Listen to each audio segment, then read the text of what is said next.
The Formula One teams had completed a full winter's testing and development by the time they got to Phoenix for the first Grand Prix of the year. For some, the future stretched ahead, barren and uncertain. Others hoped to blossom into genuine contenders. Some already were. Phoenix was the initial proving ground, a difficult, bumpy street circuit with very hard walls. Temporary accommodation trackside erected for the spectators, and the track itself taking a repeated hammering over the weekend from the cars, turning a weak spot into a pothole. World champion Ayrton Senna returned to McLaren after an unusually long winter's break. Most of the testing done by Gerhard Berger, and neither of them rated the new Honda V12 very highly. How important now the management skills of Ron Dennis, in charge of the championship favourites. According to him, Ferrari had come out top of the winter testing. 3 times world champion Alain Prost was their number one, partnered by the French Sicilian Jean Alesi, recruited from Tyrrell after contractual battles with almost every other team in Formula One. Phoenix was where he'd impressed in 1990, holding off Ayrton Senna for first place for some 34 laps. You know, I think we work very, very hard all the winter. We have a very competitive car. Now we have to race and to see what will happen. After 2 years at Ferrari, Nigel Mansell was back at Williams. He'd been persuaded to change his mind about retirement by Frank Williams. Mansell convinced he had the package to win races, with the ever-improving Renault engine, the vital ingredient. I'll make a statement and say for sure we're going to win some races. I don't think there's any question about that, but we've just got to see if we can be reliable. The car was late coming off the line, and we are suffering even today because of that. But as I said, everyone's pushing very hard. There's no lack of effort anywhere in the team, and we have just got to be patient and hope that it all comes together for us, and if it does, then who knows. Riccardo Patrese, the most experienced Formula One Grand Prix driver of all time, 208 Grand Prix and 3 wins going into the 1991 season. Weighing in for his 14th Grand Prix year and his second with Benetton, Nelson Piquet, 3 times world champion, partnered by his Brazilian teammate and great friend Roberto Moreno. Benetton had finished off the 1990 season with a flourish, wins in Japan and Australia. They were in optimistic mood, the only one of the top teams running on Pirelli tyres, and they had designer John Barnard, with his reputation for innovation and winning. Tyrrell anticipated their best season for years, powered by the Honda V10 and designed by the former Ferrari man Harvey Postlethwaite. The talented Stefano Modena was expected at last to fulfill his potential. The Formula One newcomers Jordan had as team principal the charismatic Irishman Eddie Jordan. They graduated through Formula 3000 and they produced for Formula One a sleek car that ran as smartly as it looked. Is it more difficult than Formula 3000? I'll tell you after pre-qualifying tomorrow, but of course it is. There are 15, 16 world-class teams here. They're the best in the world. They've got all very good budgets. They have got excellent drivers. They know exactly what they're doing. Technology in terms of the design, all excellent. I have to believe that our own is particularly good as well. So from that point of view, I feel that on the team side that we're in very good shape. Jordan's drivers, Bertrand Gachot, he had brief race experience with Onyx, Real and Coloni, and Andrea De Cesaris, 150 Grand Prix but only 38 points. Another newcomer to the Grand Prix scene, Modena, like Jordan, forced initially to pre-qualify. Lamborghini built both engines and cars. Charged with the task of leading the team, the Italian Nicola Larini, while his teammate was the Belgian Eric van der Poel, tasting Formula One for the first time, having progressed through Formula 3000. Just like Mark Blundell of Britain, here with his Brabham teammate Martin Brundle. Brundle, of course, determined to be number one. The Finn Mika Hakkinen, the British Formula 3 champion, he made his Formula One debut with Lotus.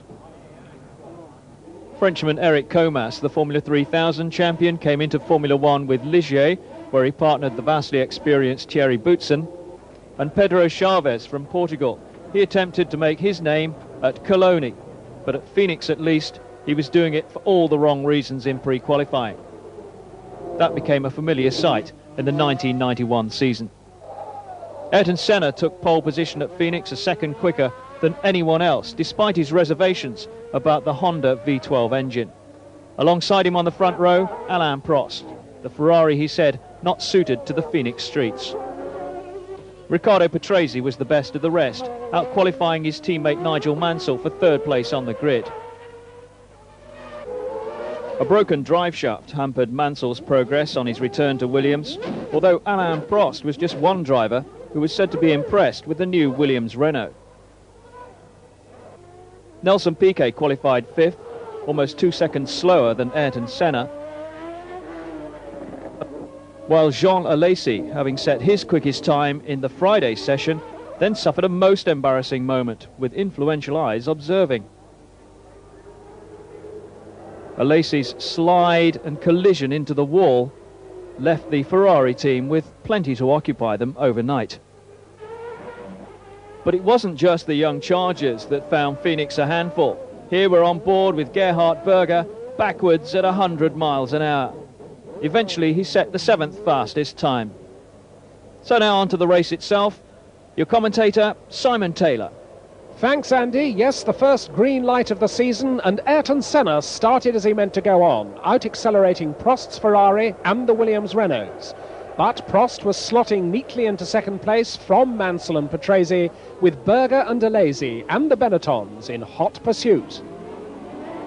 As always, the unyielding walls of Phoenix required accuracy as well as speed, but Ayrton had plenty of both, and he had no trouble in pulling out a big lead. The new McLaren was looking like a winner from race one. As the rest of the field gave chase, there were problems further back. Mika Hakkinen had a strange one. He'd knocked his steering wheel release, and unable to steer the car, had this mighty spin. Behind second man Prost, Riccardo Patrese went for Mansell's third place and came off worst in the ensuing Williams brake test. But he recovered quickly from his mistake and rejoined in 6th place. Mark Blundell was less lucky with his Brabham. He'd spun into retirement. I was enjoying it very much. We had a few problems, a bit of an engine problem, very low on power. But looking at the car, there's a lot of oil on the back of our car, so the car broke away quite suddenly. It won't surprise me if it's had a leak and we've spun in our own oil. Then it was all over for Nigel Mansell. The Williams' new electronic gearbox had failed, the first blow in a character-building season for Nigel. The McLaren of Gerhard Berger, lying 5th, lost fuel pressure and then all power and needed a push. And then second man Prost had a disastrous tyre stop with the Ferrari. Watch the mechanics on the right rear wheel.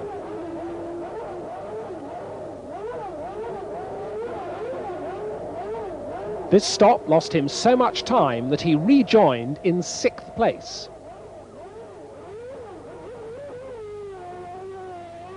But then disaster struck the new second man, Patrese. His Williams' gearbox had failed and spun him out.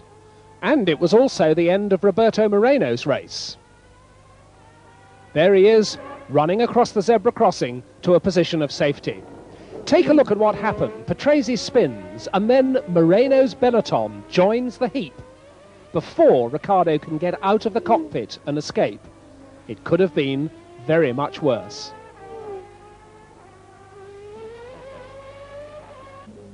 Bertrand Gachot had the Jordan up to 7th in its first race until this spin across the bows of Alesi.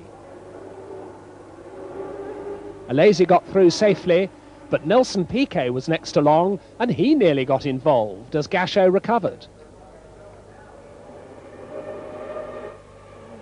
Mika Hakkinen, who'd had his steering wheel tightened up, finally called it a day. And then we had a great battle for second as Alesi was caught by Piquet and teammate Prost. And this is how Prost went from 4th to 2nd in one wonderful manoeuvre. He's behind Piquet, Alesi's the other side, and then he squeezes between the two of them, and he has the inside line for the right-hander that follows. And that's Jean Alesi's eye view of the battle. The Jordan debut ended when Gachot's engine blew, and he parked behind Martinez Minardi. And so, almost unnoticed, Senna drove on to a comfortable win in the McLaren. opening his account in exactly the way he'd wanted. And with both Williams Renaults succumbing to gearbox trouble, their Achilles heel was already evident. So an opening 10 points for the defending champion. Prost relieved to gain 6 from a circuit he never enjoyed. Piquet delighted, both Tyrrells showing, and a useful point for Larousse, plus a few more made later by Senna. Now the car is ready. The performance speaks for itself. It's a brand new car. We never run full Grand Prix distance with this, with full tank. Today was the first time, and we win a race like this with a lot of lead. So it's a great performance. The car is reliable too. The engine also run very, very well. I had just small problems with the gearbox and a question of keeping on the road, staying away from the wall, coming for tires at the right moment. At the start was very important. So things went very well for us. Our car is, although it's running well, is still, I think, a long way from being right. It's only a question of us having the opportunity to set up it properly and learn about it better. And we know that the engine is going to improve too. It's a question of time that Honda will come up with a higher performance engine. 2 Brazilians in the top 3, a result that set up the next race perfectly. As 2 weeks later the scene shifted south to Ayrton Senna's hometown, Sao Paulo. On the road to the Interlagos circuit that hosted the Grand Prix for the 2nd successive year. Senna had never won here or in Rio. A home victory was long overdue in the eyes of the thousands of fans who gathered to glimpse only one man, their world champion, Ayrton Senna. A rarity indeed, a prophet with honour in his own land. It's always good to be home, but it's extra pressure, of course. I like very much to win here if I can. I've been near to do it many times in the past, but for a number of different reasons we weren't able to do it. So let's hope this weekend we can do something better. To say the least, the weather was not good all weekend. Black clouds threatened as soon as any sunny periods developed. And in the rain, Ferrari, after their 15-second plus effort in Phoenix, tried to smooth out the system. Pit stop practice designed to reduce time on the jacks to around 7 seconds. More rain in free practice. Nigel Mansell, the man caught out, damaging the front end of his Williams. Berger in the second McLaren, fighting for grip and not finding any. Just one disconcerting moment at a notoriously slippery corner. It also claimed Moreno's Benetton. Fortunately, without serious damage to car or Brazilian driver. The corner also accounted for Jean Alesi, the young Ferrari driver having his bright promise tarnished again. The focus of attention played his part to the full. Ayrton Senna eclipsed his rivals in the Friday session more than half a second faster around the 2.7-mile circuit than Jean Alesi. Come Saturday, the track was conducive to faster times. Mansell in the Williams Renault on one flyer clocked an incredibly rapid lap.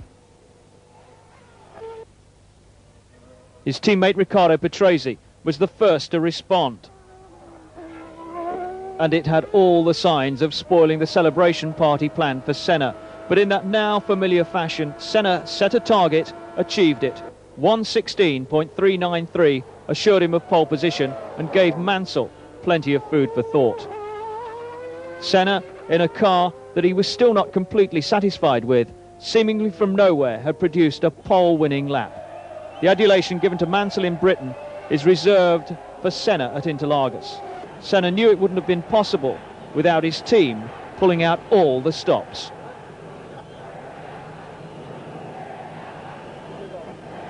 The fact that Williams has demonstrated to be so fast,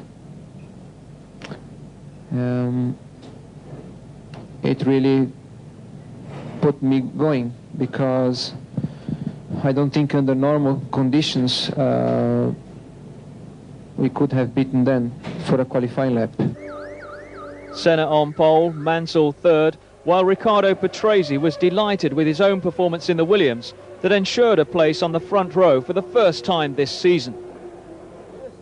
It was close, but not enough. Anyway, I think I'm very satisfied with the performance of the team, Williams and Renault. I think they did a great job during the winter, and they provide a car that I think is going to be competitive for the rest of the season. That is the most important thing.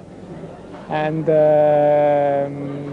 apart from that, today I drove well. I think I did my best. I couldn't go any quicker, so Ayrton did the pole. Congratulations to him.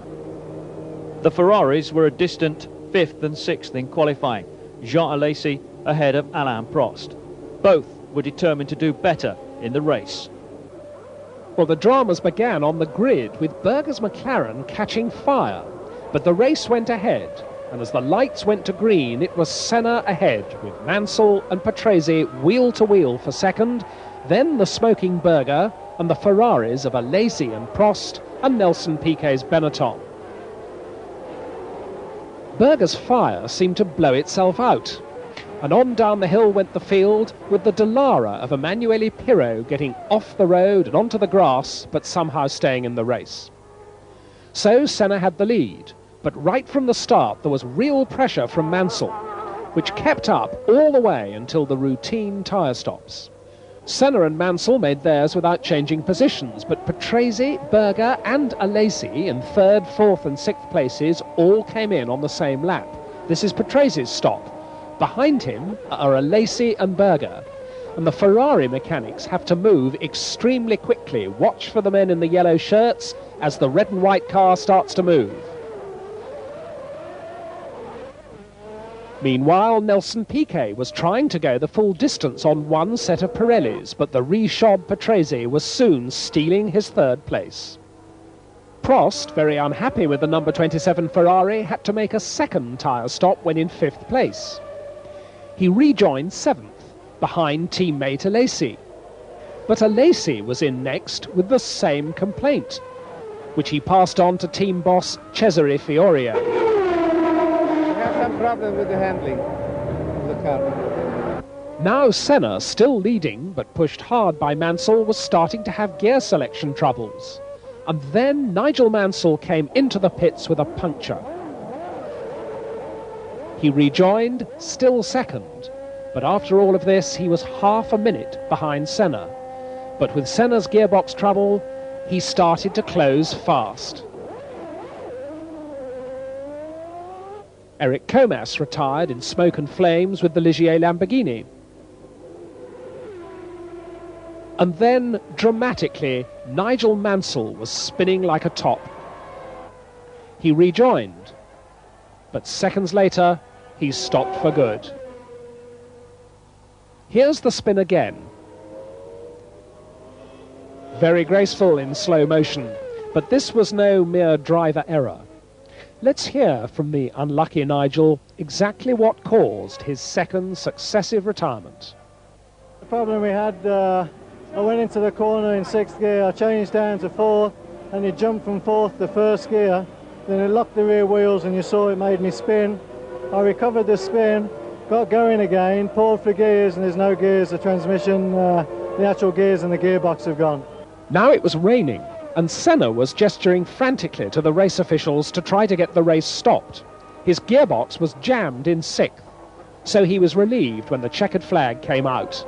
Ron Dennis, knowing how near Senna was to retiring, was overjoyed. Can't believe it! Shit, brilliant, we got the suit. Maximum points from 2 races for Senna, 0 so far for Mansell. The capability of the Williams demonstrated by Patrese, Berger, Prost and Piquet picking up points despite problems. Senna finished the race drained mentally and physically and in no little pain. Yes, it's a great day for me.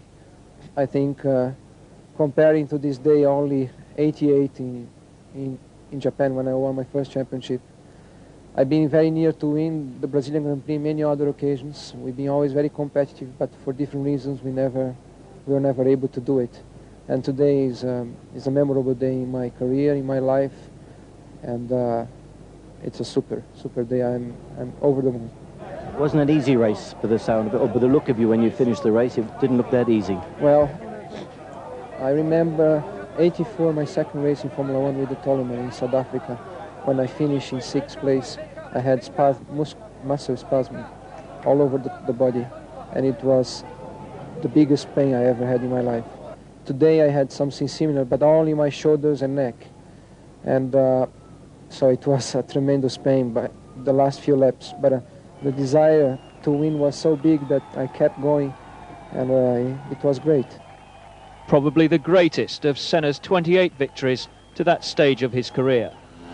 San Marino in northern Italy, and Imola the venue for round 3 of the Formula 1 World Championship. The teams making their way across Europe from various points. Renault arrived to resume their challenge. What encouragement a win would be. Their partners, Williams, having declared their title ambitions, had 14 races to make an impression. They had a great package, and it still hadn't been enough so far. World champions for McLaren and Williams, Niki Lauda and Keke Rosberg in memory lane. And the Brazilian connection, Emerson Fittipaldi, Ayrton Senna's boyhood idol, with a few words of encouragement. Well, I'm very pleased, very happy, to see all my friends. I think it's great, I have a good feeling, and so nice to see people that I work together, race against, and it's a beautiful feeling. There were new models on parade at Imola, the long-awaited Benetton, admired by their former driver, Alessandro Nannini. Nannini out of racing since that terrible helicopter accident last year that severely injured his right arm. Footwork were hoping that the A11C would earn them points. Michele Alboreto had an unfortunate introduction to his. A testing crash ruined any chance of it being ready for San Marino. So Alex Caffey debuted the new car. Michele, we've seen you limping around the paddock. You're obviously in pain still. Maybe because I'm getting old. Quite painful at the moment, but I am happy to be here anyway, even because I must use the old car. But I think every lap that we made with this Porsche engine can improve our performance, so I think I'm here for make my job. Will you be driving in the race, do you think? Yes, I would like, but I don't think it's possible to qualify the old car. And unfortunately, we have only one new car, so we try to qualify that one. And Alex is in a better condition, so he's right, and he drives the new car. Showing off their new BT60Y, Brabham, looking for an improvement in fortunes, a team which had the essential elements, but found success elusive. AGS, under new management, introduced Fabrizio Barbazza in place of Stefan Johansson. The Italian, another recruit from Formula 3000. Formula 1 Supremo Bernie Ecclestone with the boss of Formula 1's most famous team, Cesare Fiorio.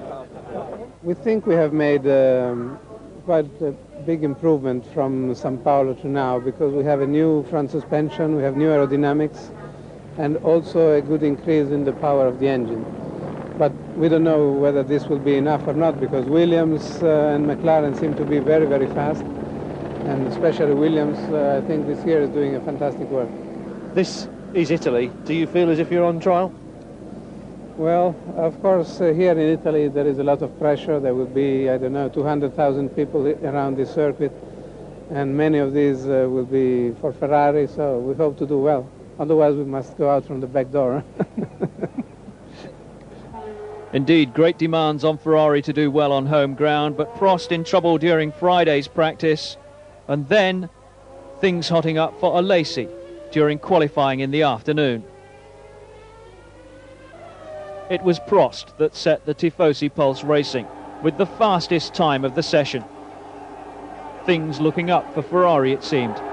Cesare Fiorio certainly thought so, until the Williams Renault of Riccardo Patrese went out and immediately bettered Prost's time, on the track where he won the year before. The Williams of Nigel Mansell found Barbazza's AGS a hazard, and he was unable to improve on fourth. It left Ayrton Senna to repeat his Brazilian performance and set the quickest time of the day, from third to first, beating both Patrese and Prost. To be honest, today we had some problems. I mean, not performance problem, but it's difficult to know what's going on Saturday and then Sunday morning. We have done a lot of tests here, so we know more or less that the car, even with fuel, is working well, and we should not have a surprise on this level. In terms of reliability, we must see and work again, because we don't have a big problem, but we have small problems, and that's I would say normal, because we have done a lot of work in the last months, and we must prepare for it a little bit. Even if I suppose that this day, I mean today, should be the worst. Mika Hakkinen of Lotus in his qualifying routine. He'd made a good start to his Grand Prix career, an unflappable, resolute Finn steeling himself for the test ahead. And he needed all his resolve on the Saturday as the rain tippled down. Nobody could improve their time. Some didn't bother to go out. Those that did had trouble, like Nigel Mansell. There's one man who revels in wet conditions, Satoru Nakajima. He was 4th quickest in the session, better even than Ayrton Senna. Half an hour before Sunday's race, the rain returned in a relentless deluge. And as the grid was waved off on the warming-up lap, conditions were impossible. Visibility was in short supply. And here on Ferrari's home soil, the fans could only watch dumbfounded as Alain Prost spun across the grass at Rivazza. Gerhard Berger did the same, but he kept the McLaren going. But Prost was stuck. He'd stalled, and to the dismay of the crowd, he was out before the race had even begun. The crowd didn't know whether to cheer, boo, or weep.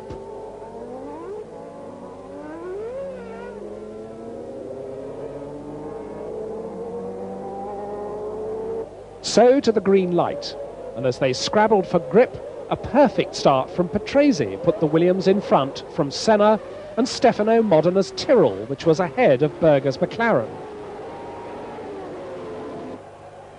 Mansell was down in the traffic, and he spun at the pits chicane after a nudge from Brundle.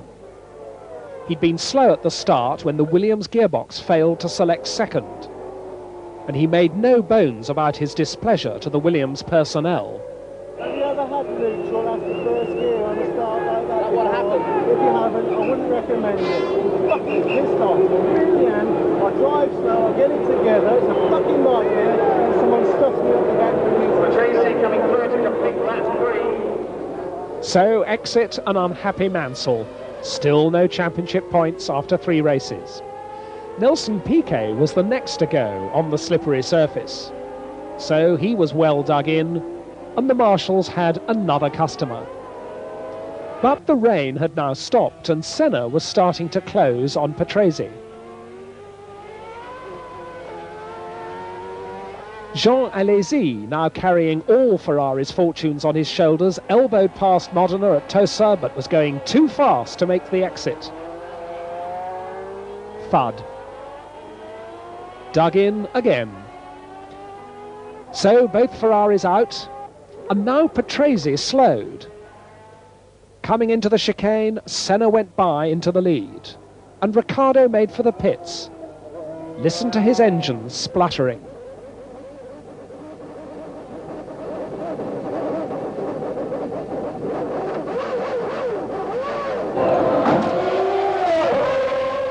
The Williams mechanics went to work, and Patrese described his problem over the radio. They did get him briefly back into the race, but after a couple of laps, his race was over. Race was going well. Unfortunately, I had a problem with the engine. That electrical problem, I think. I was driving, I think, very hard to keep Senna behind, but I think I could do it. And also, for me, it was very good to be in front in the wet, because my good feeling for the race was in the dry setup. And I think if I was in front in the wet, I could have even better chance when it was dry. Now everyone was changing to dry tyres. Berger did so without losing second place. Senna had already been in, and he'd kept the lead. So it was McLaren Honda 1 and 2. Tyrrell Hondas were 3rd and 4th until Nakajima's transmission broke. Followed shortly after by Stefano Modena's. The Italian sitting in the cockpit doesn't want to believe it. JJ Leto took his Dallara past a faltering Roberto Moreno for 3rd place, his best ever position. And Senna reeled off another relaxed victory from his Austrian teammate. As they both drove towards the checkered flag, McLaren's domination was complete.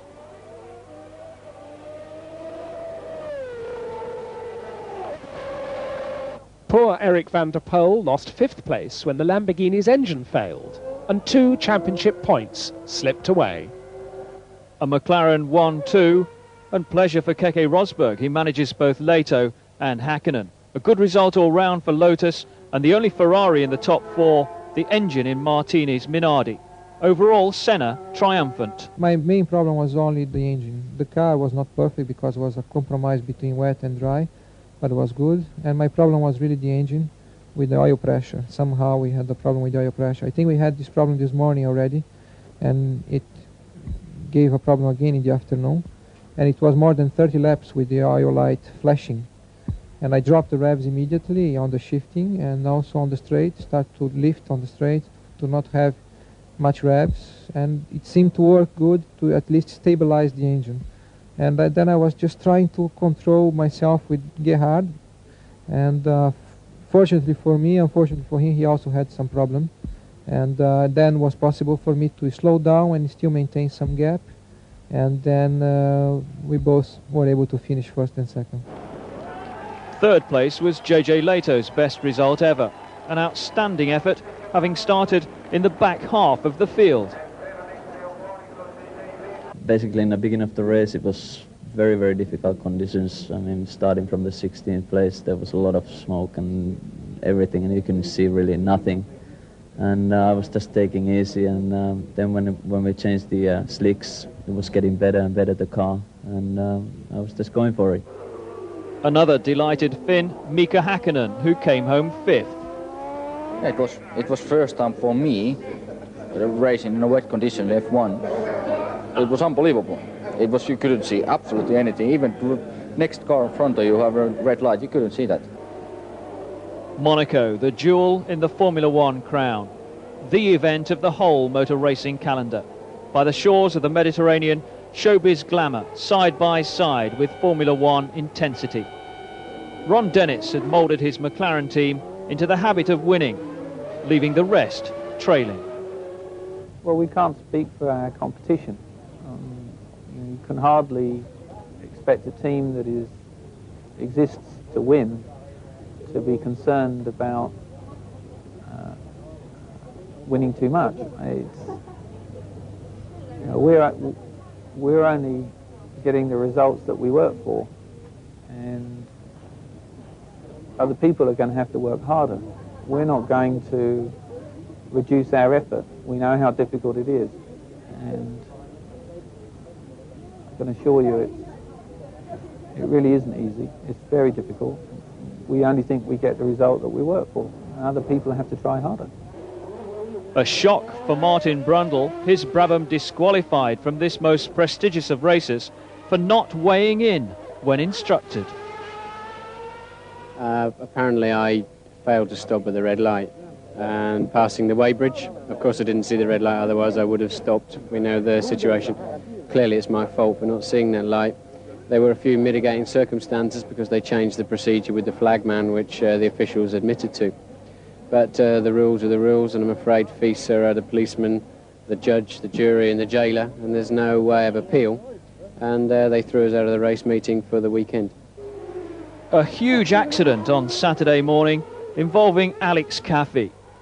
His luck ran out when his new footwork collided with the barriers. He too was out of the race. Studying the replay, it's amazing that from such a collision, Caffey could emerge relatively unscathed. Indeed, it's a testament to the improved safety standards in Formula One that he was not seriously injured. The car was a write-off. It was lifted off the track in segments. The whole of the back end totally ripped away from the rest of the chassis. Even the aftermath of the accident was a frightening sight. Meanwhile, a badly shaken Alex Caffey received attention from FISA doctor Professor Sid Watkins.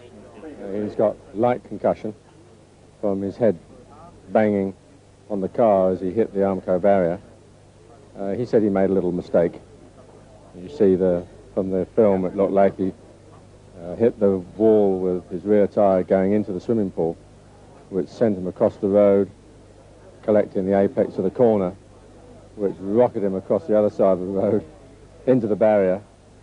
There's not much left of the car, but fortunately Alex is okay. More disappointment for Ferrari. Jean Alesi 9th in qualifying, Alain Prost only 2 places better off. For team manager Cesare Fiorio, questions needed answering. Gerhard Berger managed 6th fastest in the second McLaren, with a time set in the first qualifying session. Nigel Mansell improved from 7th on the provisional grid to 5th.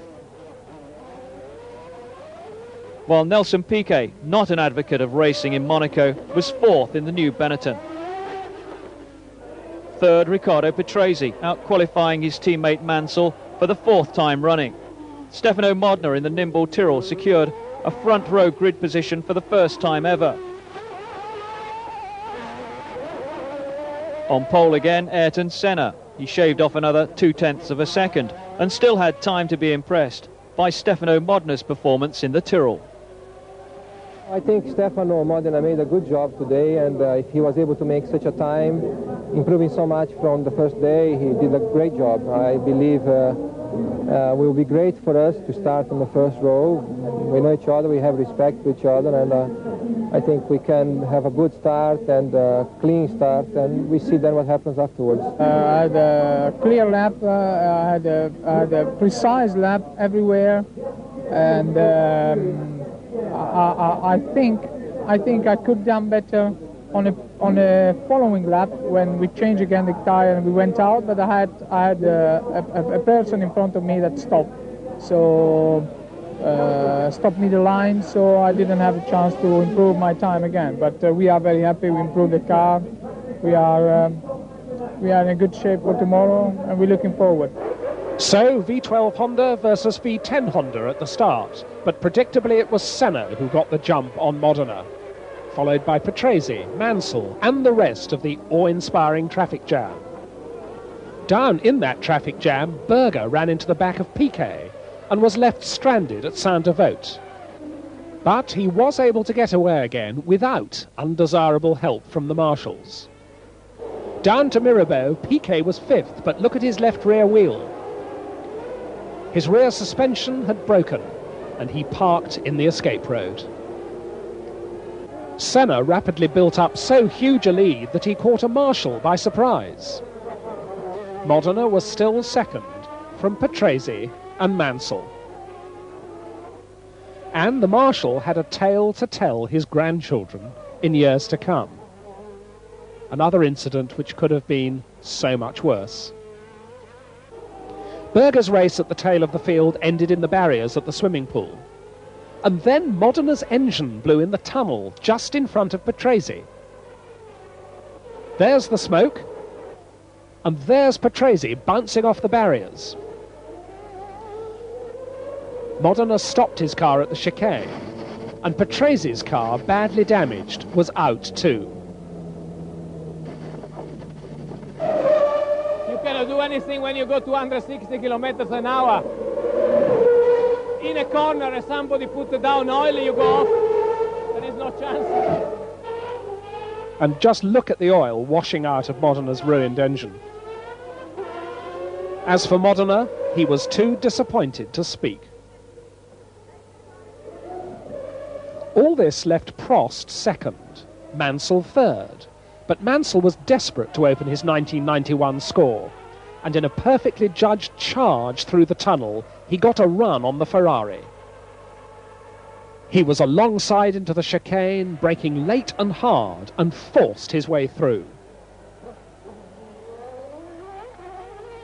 Demoted to third, Prost decided to stop to investigate a loose wheel. And this time the Ferrari team got a wheel nut stuck under the back of the car. When he rejoined, he was fifth behind teammate Alesi and Moreno's Benetton, which Senna lapped on his way to a fourth consecutive victory. The 1991 championship was starting to look pretty well sewn up. But Nigel Mansell scored at last with a splendid second place. The Williams team in the pits were delighted. The transmission had held together. And as Senna and Mansell congratulated each other, perhaps they both knew that the real battle was just beginning. So Mansell's first points of the year, Alesi ahead of his illustrious teammate Prost, a reward for Moreno's hard work and a first point of the season for Pirro. But Senna with that perfect score, 4 out of 4. I'm very satisfied with the result, of course. It's a great victory. And I would say nothing. I had some problems, but I would say nothing because what it matters is what we achieve in the end. Is the result and is the victory that counts. Another 10 points for the championship. But for sure to race here in Monte Carlo, almost 2 hours race, it's very hard physically because it's bumpy and it hurts a lot. Your shoulders, your neck and so on. And if you have also to change gears, it really hurts. But I won and I'm happy and that's it. A quarter of the way into the season and Senna galloping away into the distance, 29 points better off than anyone else and 34 more than Mansell, the equivalent of 3 race wins and a third. But even at Monaco, Mansell was not trouble-free. I had a number of problems. One was slow change with the gearbox, but I'm very happy because it got me to the end of the race. Twice the engine cut and stopped on the circuit and I had to restart it by using the clutch. But then I was catching Alan, which surprised me a little bit with all the problems, and then I don't know who blew up, but there's a lot of oil and everyone was keeping to the right, and I think Alan made a little bit of a mistake going into the tunnel, which enabled me to come alongside coming out, and by the grace of the good Lord I managed to stop in time for the chicane. It was quite exciting, but it was reasonably safe. McLaren with a commanding lead in the Constructors' Championship. Ferrari and Williams both expected to challenge, lagging behind. The crumbs for Benetton, Tyrrell and Dallara. Transatlantic for round 5, Montreal and the Circuit Gilles Villeneuve at the beginning of May. 2.75 miles round, Senna had won 2 of the last 3 races here. Resuming a promising career blighted by injury, the British driver Johnny Herbert, given another chance at Lotus in place of Julian Bailey. It was just after Julian had a few problems, I think financially. It gave me a chance, because I'm very close with Peter, that I could step in his replacement.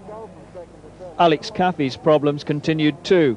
A road accident ruled him out and Stefan Johansson was named as replacement at Footwork. Significant changes too at Ferrari.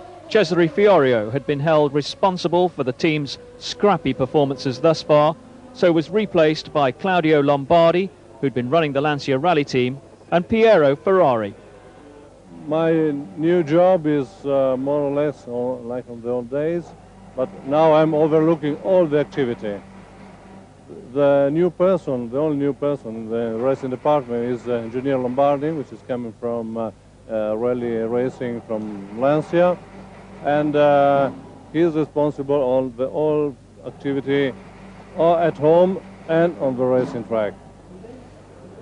Really, this is a technical job, I think, 80% Formula One. So, really, you can have a fantastic organization and so on, but if the car is not fast enough, and very good driver as we have, if the car is not fast enough, there is nothing to do. So I think this is the challenge. First is a technical challenge. Now, contrary to widely held beliefs, it's not all work and politics in Formula One. This is the mechanics' raft race across the Olympic rowing basin. It was eventually won by the Jordan team. A first, if unlikely, win for them in an impressive debut season.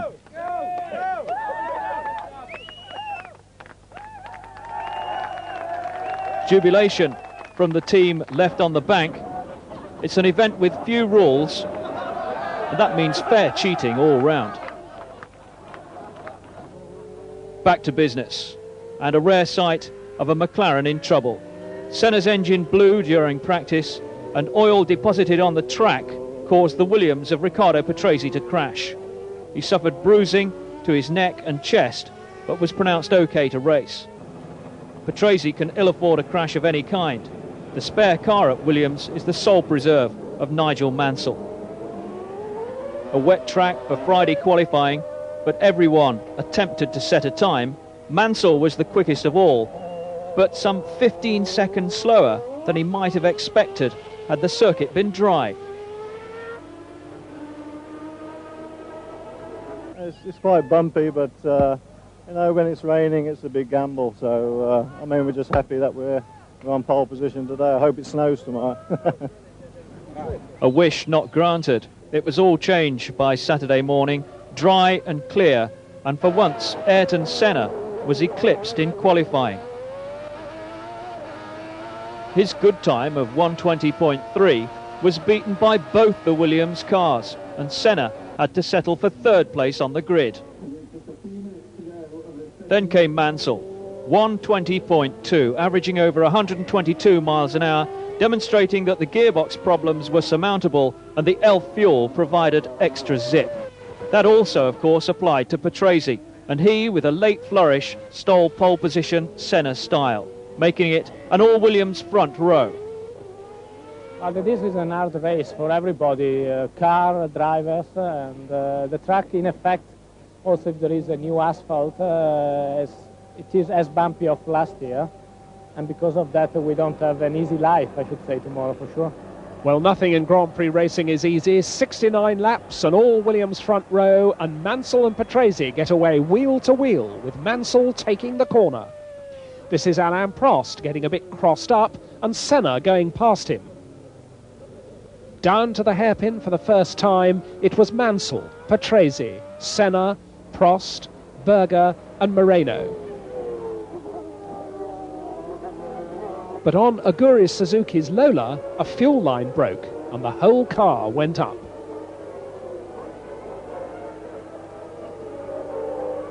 McLaren's problems in Canada began with Berger's retirement with misfiring. Meanwhile, Alain Prost's gearbox wasn't right. Listen to him looking for gears. So he was passed by Alesi, and then Nelson Piquet came up into his mirrors, and the Benetton went by as well. Now a rare occurrence, Ayrton Senna slowing. He too was misfiring. And the Alesi-Piquet-Prost battle came past.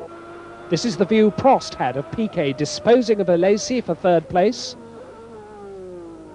And then he follows through himself. In the slipstream, pedal to the metal, and out of the slipstream and past his teammate. But Senna's race was run. The World Championship leader was out of the Canadian Grand Prix.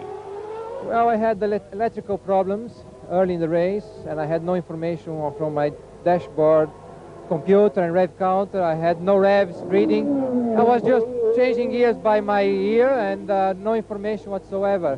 And I called on the radio. I told the team that I thought was electrical problem and also a battery, probably a battery going flat. But I couldn't do anything, so I continued for about 10 laps. Then the engine completely expired with the lack of energy. I think it was just battery gone or some short circuit. And Prost's gearbox, troublesome throughout the race, stopped him a lap later. Truly, this was turning into the year of gearbox failures. The other Ferrari of Alesi didn't last much longer. Its engine failed. Both McLarens out, both Ferraris out, Williams now 1 and 2. In the closing stages, Stefano Modena was charging in the Tyrrell. Patrese was slowing with his own gearbox maladies.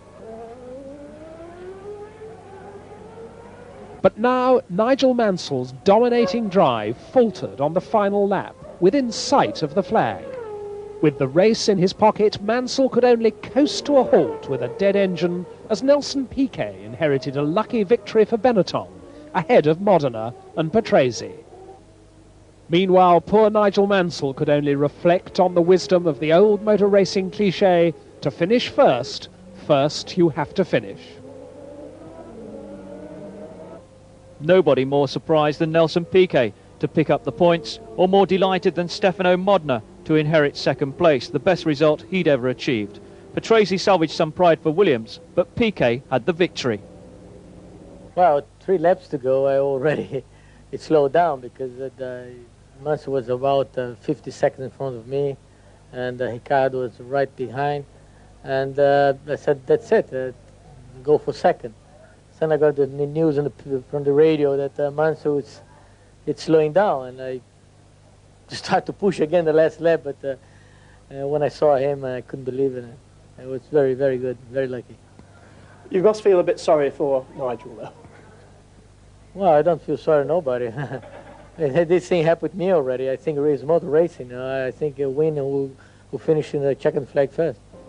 But Nigel Mansell's misfortune did overshadow everything. Just when it seemed the season had turned round for him, frustration again. Well, they've just brought the car back, and as often happens in motor racing, the thing fired up and all the gears are there. So some electronic problem, probably due to some type of overheating relation. A Tyrrell in second place for the first time since Monaco over a year before. And that produced an obviously satisfied Stefano Modena. I think the team deserved this position, but probably was deserved more in Monaco than here. I'm very happy, and I'm happy more for the team. More celebrations at Jordan. The significance of the result meant that they'd almost certainly be out of pre-qualifying after the midway point of the season.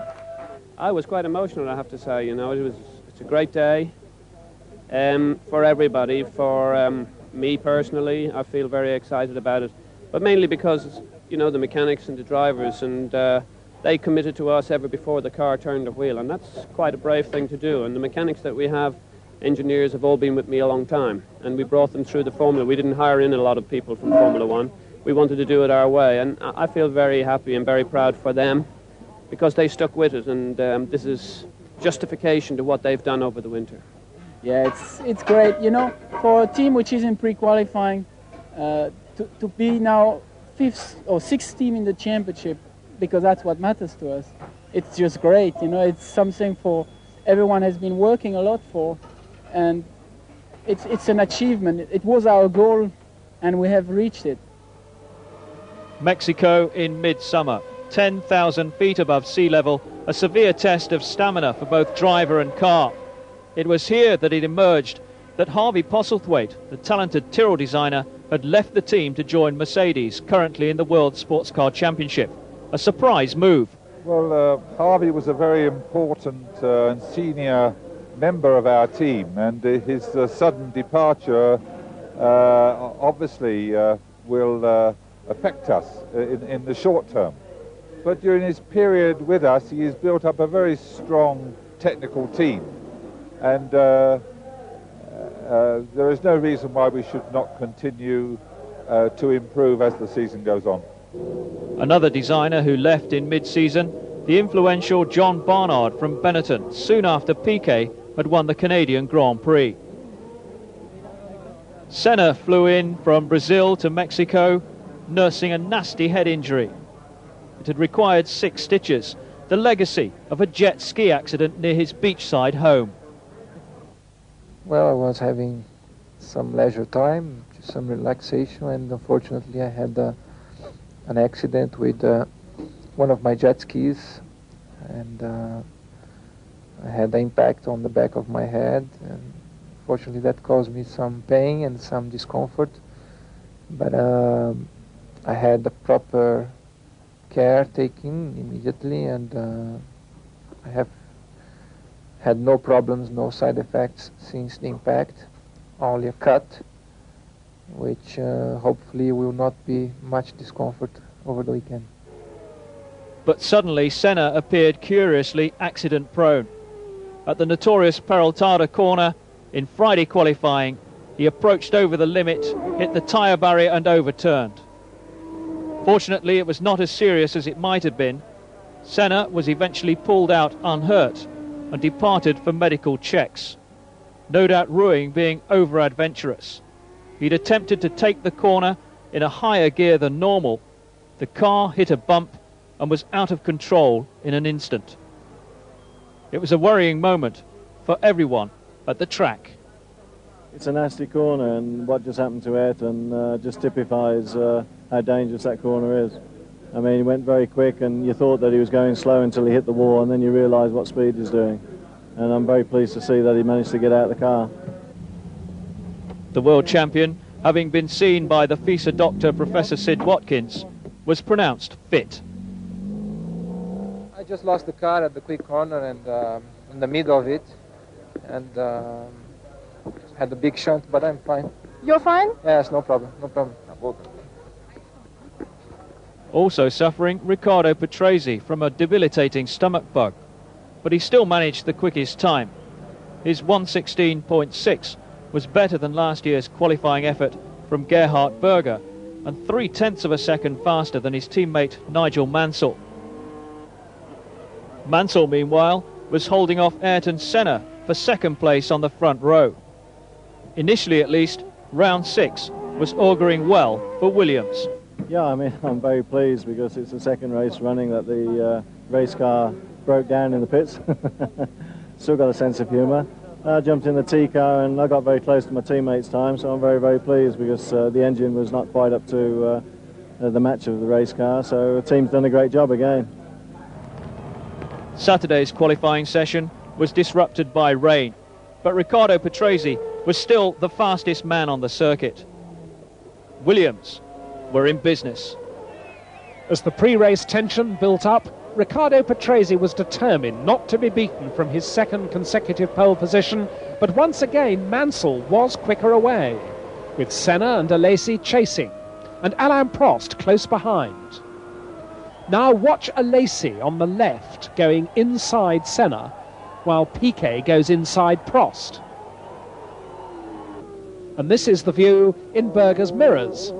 It was all a bit close for comfort through the complex of corners after the start, and Alain Prost was losing out in the traffic. But behind Mansell, Senna was now wheel to wheel with Alesi, moving wickedly across on him once he was in front.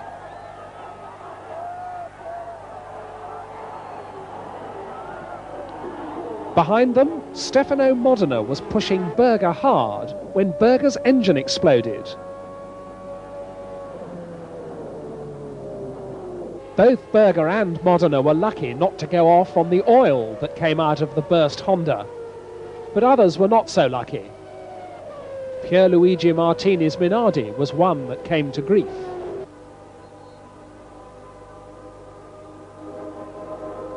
And now Ayrton Senna was under pressure from Patrese, recovering from his bad start to take second place.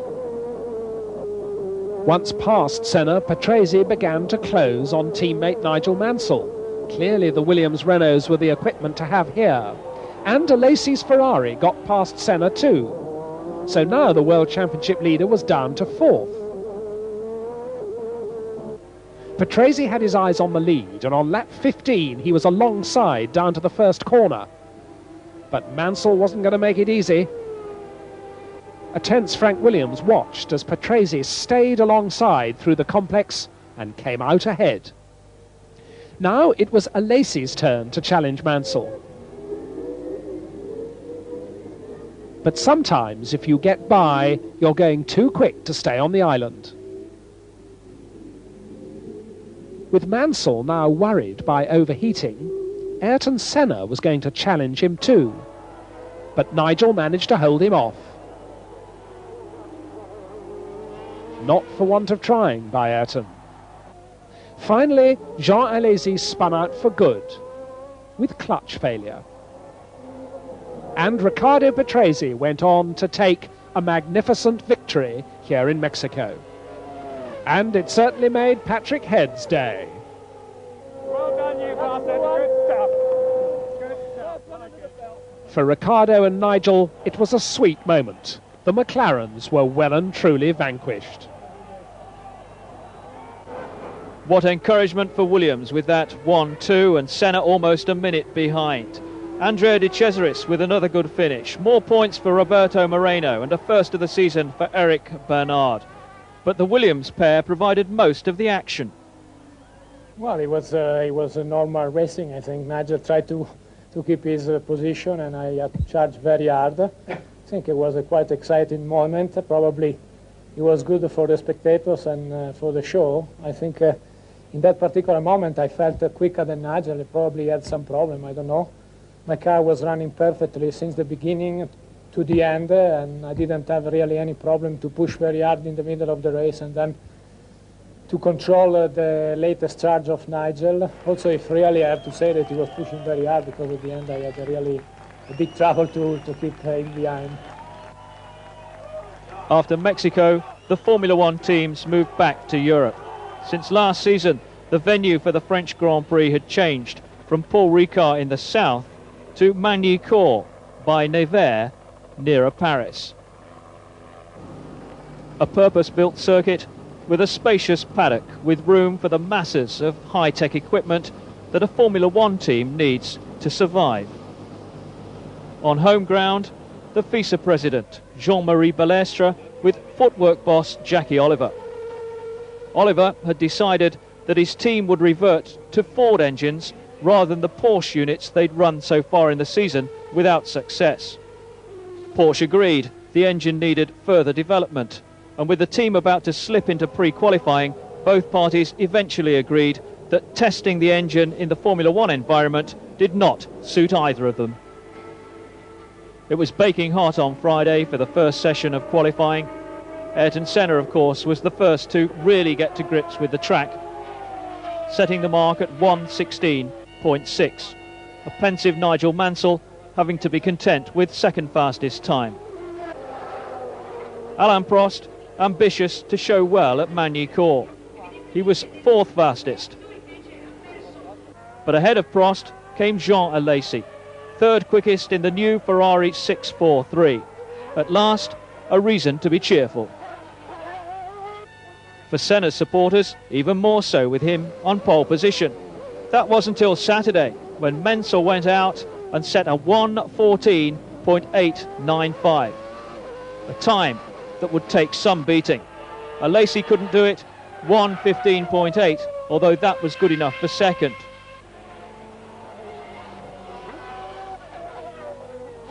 Once Senna was out again, he beat Mansell for pole position. Senna conceded. The psychological advantage was important, and his time looked good enough until an inspired Prost suddenly found a little extra, Ferrari's high spot of the season. The ex-world champion fastest at his home Grand Prix in a brand new car. It's difficult for everybody, for me, because a lot of pressure this track, and to bring a new car like this and having no problems at all during the weekend, it's a big show from the team. I mean, they work very well, and the mechanics were very hard in a few days, and it's quite spectacular. Not to have any big problems, and reliability and performance was better and better through the weekend, so it's good. Ferrari's joy was short-lived. Patrese had qualifying tyres left and used them wisely at the end of the session. 1:14.559 was a massive improvement in 24 hours.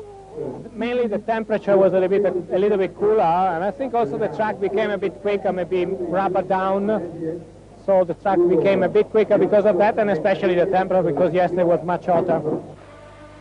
When Olivier Gruillard splattered oil on the racing line in the last minute of qualifying, he did Williams a favour.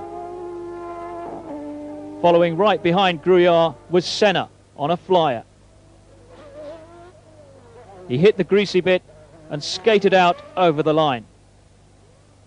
Third place was all he could manage on the grid.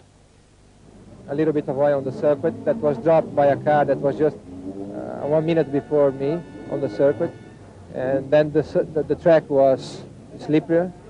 During the lap I lost the car a little bit in a corner because it was slippery, and but finishing the lap, it was really slippery here at the chicane, and I just lost the car, putting the power down, but crossed the finish line instead of facing forward 90 degrees, so I had a little bit of fun. But there was no danger because it's very slow, that part of the circuit, and wide, so it was safe. Another Patrese pole position, another disastrous Patrese start. His electronic gear change selected the wrong gear, and he had to watch as the rest rushed by, led by Prost, at the head of his home Grand Prix. Gachot was the first casualty with the Jordan. And at the end of lap 1, it was Prost from Mansell, Senna, Berger and Alesi. This is Piquet's rear view as he passed Benetton teammate Moreno.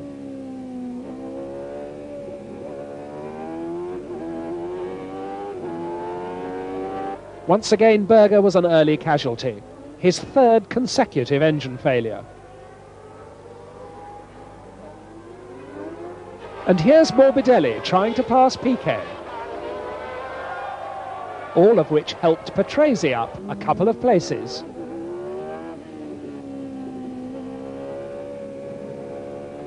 Up at the front, Prost was still leading the Ferrari Renaissance. But Mansell was gaining ground.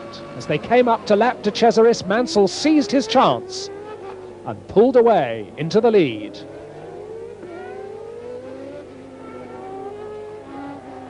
But the routine tyre stops were to reverse the position. Prost's lasted 7 seconds. Mansell's lasted 10.5 with a difficult front wheel. And the Frenchman was back in front.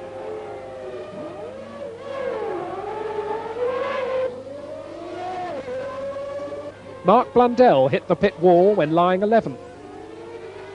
But at the front, in the traffic, Mansell was on top of Prost once more, and he muscled his way through to retake the lead. Today, no one was going to deny him. But it was a great debut for the new Ferrari, and this was very much a race to raise Ferrari's hopes. On the very last lap, Jean Alesi in the number 28 Ferrari was pushing Senna hard for third place, and so nearly made it.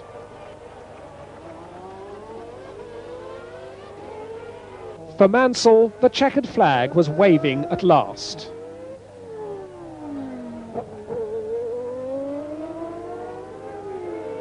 After the race, Alain Prost was the first to congratulate the Englishman.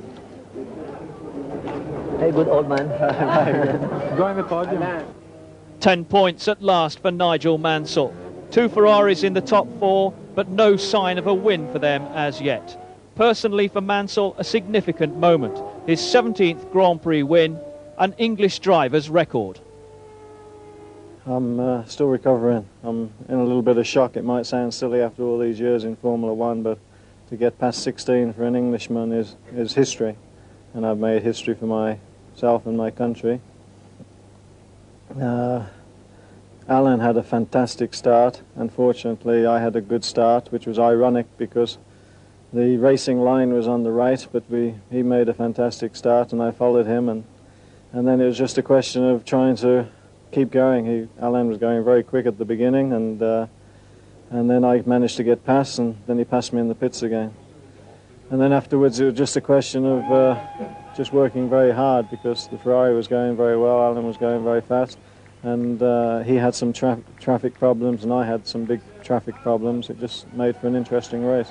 My start was very good, one of the best maybe I've done in my career. I was quite pleased to be the first corner. The car was very good when it was full of fuel. Then it started to be worse and worse, but that's a bit normal. The car is new, and if the race was now, I mean, I would change the setup for sure. But I'm quite pleased with the second position anyway. A week later, across the Channel, the British Grand Prix at Silverstone. It had been vastly remodelled. Generally, the drivers approved. Well, I liked before a lot the old Silverstone, but they done a very good job in this one, and the circuit very interesting, and I think it'll be very hard work for the drivers, and I think it'll be a new Silverstone even better than before. The circuit has changed from a tactic circuit to hard drive challenge circuit. You've got to drive hard now, and You have very quick corners, which you have to be very precise on it. There was big news pre-race in the pit lane. Tom Walkinshaw, successful owner of TWR, former Le Mans winners and current leaders of the World Sports Car Championship with Jaguar, had acquired a 35% stake in Benetton. The phlegmatic Scot had always said that he'd make the step up to Formula One when the time was right. I think it gives us an excellent opportunity to get involved in Formula One with a front-running team, and hopefully from that base, which is already good, improve it, that we can actually have one of the top 3 or 4 teams in Formula One. I think that their strengths in sales and marketing and our strengths in engineering combined together will really form the basis of a good team for the future. The British fans, of course, supported only one man, and he gave them an initial treat on Friday, setting fastest time, then avoiding Aguri Suzuki while trying to go even faster. In the pits, VIPs on Saturday, none more important than Prince William being shown around by Jackie and Paul Stewart. Up in the grandstand, Rockstar regulars George Harrison and Mark Knopfler. Down in the paddock, would-be racer Simon Le Bon from Duran Duran. On the track, Alesi was third quickest. Familiar with the old Silverstone, quite happy with the new one. Riccardo Patrese, second quickest time, 1:22.109. Distinct possibilities, it seemed, for the Williams team. Prost took over from Alesi and assumed third on the grid. Ferrari was suddenly threatening. Mansell could afford to wait for Senna to roll for a last time. Out on the track, Senna's blistering pace brought him 1:21.618. Good enough for pole position. Frank Williams had seen all this before. Mansell was in no mood to fail, and anything less than pole position would be failure for his loyal fans. The script said it had to be so. A tense moment of waiting later, and it was confirmed. Mansell on pole at Silverstone. For once, qualifying didn't belong to Ayrton Senna, but he knew that the race would be a different matter. For Mansell, his rapport with the crowd crowned a momentous session. I was fired up because, I mean, Ayrton's an ace qualifier, and, I was surprised he beat my time, and I just had to go out and do my best, and the great thing was I was fairly charged up myself, and I'm really pleasantly surprised how quick we're going. I think he did a good job. His car is fast, his engine is fast, but he also had surely a very good lap to go under the 121s, so he deserved. There is nothing to say. He did a good job. He's fast. We all know that. He has a good car, good engine. They are better than us at the moment as a package overall, and they got it together. They deserve to be on pole. On race day, Silverstone becomes the busiest airport in Britain, with helicopters continually arriving and departing. Definitely the best way to travel to avoid the jams.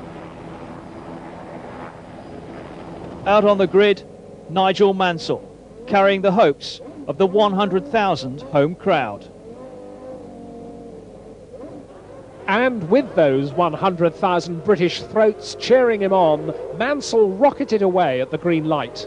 But Senna was quicker, and it was the McLaren that led down to Copse Corner. And this is how Patrese felt, being nudged off by Gerhard Berger at Copse.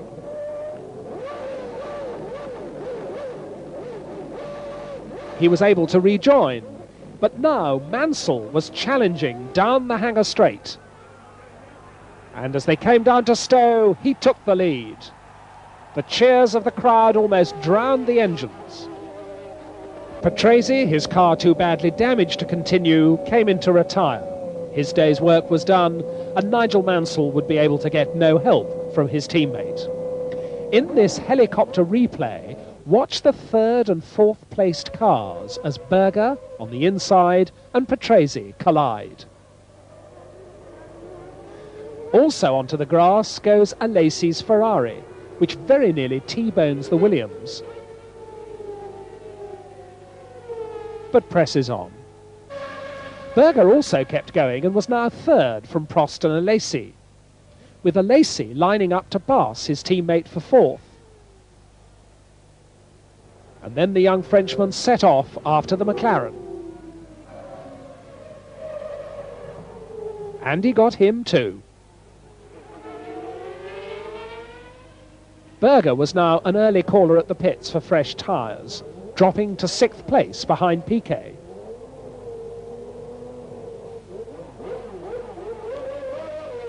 And then an untypical spin from Alain Prost sent him in for fresh rubber. Mika Häkkinen's Lotus spun at the same point, and from here on his seat was full of gravel, giving him a very uncomfortable ride. Nelson Piquet was having a private battle with the recovering Gerhard Berger, who came muscling past into 5th place and pulled away. Aguri Suzuki's Lola was retiring, and Jean Alesi was driving into the pits with a broken nose. 2 incidents, or 1? Well, here's what happened as the Japanese driver lying 14th balked the third-placed Ferrari. It was yet another disappointment for the Frenchman. He was none too pleased about the incident, but afterwards he didn't want to say anything about it. And now Andrea De Cesaris was limping away from a badly battered Jordan.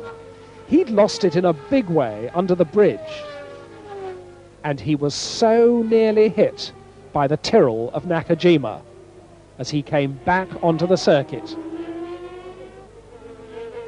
Alain Prost also had to take avoiding action with the Ferrari, but happily nobody was hurt. Meanwhile, Frank Williams watched his TV screen impassively. The Silverstone crowds, anything but impassive, cheered him on, and Nigel Mansell went on his victorious way to another magnificent British Grand Prix win.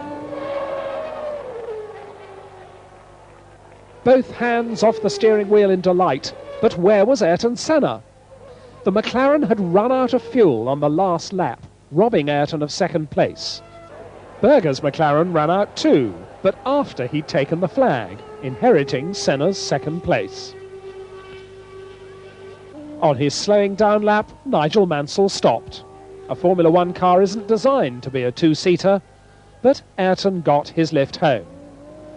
And for his chauffeur, Nigel Mansell, it was 10 championship points and a perfect end to a perfect weekend. With Senna's problems relegating him to 4th, the momentum was swinging towards Mansell after 2 successive wins. The euphoria was nothing new, but this time it had been special. This one was the best. You saw the crowd. I mean, they were fantastic how they responded all weekend. I mean, this is so special. I mean, it won't sink into me yet. Later on in the week it will, but this is just race unbelievable. It was a hard race, and I blistered my first set of tyres and had to stop for tyres. I was trying to go the whole race.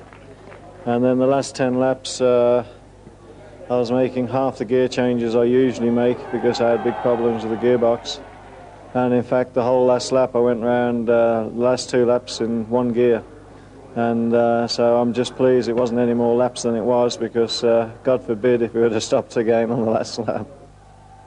The championship in the balance. 18 points the difference between Senna and Mansell. 4 races ago, it had been 40. Also profiting from Senna's misfortune, his own teammate, Gerhard Berger. I mean, the first problem for me was on the start. I had a good start. I was on the same line with Riccardo Patrese in the first corner. He just turned in. I even couldn't brake enough not to let him go over my front wheel, and it bent my front suspension. Then I had quite a big problem on the car, so that's why I had to stop early for the tires. The rest I had just to take care about the car, about the front tire, and I had a big pain in my hand because I lost all my skin. And so I just tried to go as smooth as possible to finish the race. At the end it changed a little bit, the result, and I'm quite happy for that. At the halfway stage in the season, McLaren were in command. Williams were improving, the rest was struggling. The major disappointment, undoubtedly, Ferrari. Round 9 of the World Championship, Germany at the end of July. Hockenheim the venue, picturesque, set in the Rhine Valley close to Heidelberg, but a circuit with 2 long high-speed straights that never should be underestimated. 4¼ miles round, a circuit where power is paramount. It was at Hockenheim that Satoru Nakajima, the popular Japanese driver, announced his intention to retire at the end of the season. He'd first appeared in Formula One with Lotus, then joined Tyrrell. By contrast, another newcomer from Formula 3000, Michael Bartels, was chosen to stand in for Johnny Herbert at Lotus. Herbert had previously been contracted to race in Japan. Into the second half of the season, and out of pre-qualifying, Dallara, Leto having secured 4 points, Pirro 1. Modena, after Larini's 7th in Phoenix, also missed the early Friday morning. No need for an early alarm call either for Jordan. They had 10 points, courtesy of De Cesaris and Gasho. Back into pre-qualifying went Brabham, but that was nothing new for the experienced Martin Brundle. Well, we have to get up earlier on a Friday morning, of course. Pre-qualifying is a bit of a lottery. Here at Hockenheim it went very easily for us, and I was easily the fastest. And in fact, because we had no major problems, it gave us more track time, so it worked out quite well for us. AGS also slipped into pre-qualifying, while Batza failed to make qualifying proper, though his teammate Tarquini did. Footwork also having to pre-qualify. Alex Caffey returned unsuccessfully, but Alboreto won through. Friday practice, Morbidelli's Minardi and the Berger McLaren. Put it to music, it's an Olympic sport. More seriously, in Saturday practice, Eric Comas, the Frenchman, in his debut season with Ligier, was trying too hard and came to grief at the Ost curve, fortunately without injury. But it was an accident that provoked protests at the construction of the chicanes in use on the Hockenheim circuit.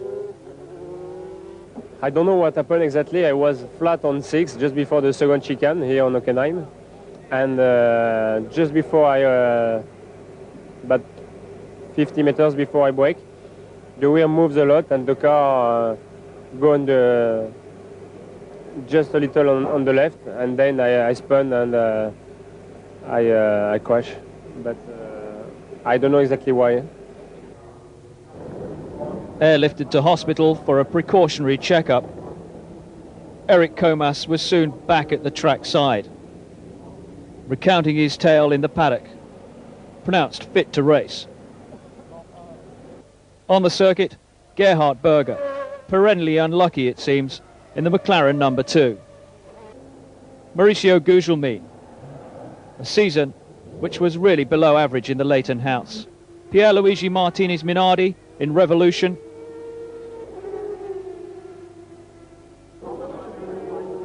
Williams, in the form of Nigel Mansell, had claimed provisional pole position in Friday qualifying.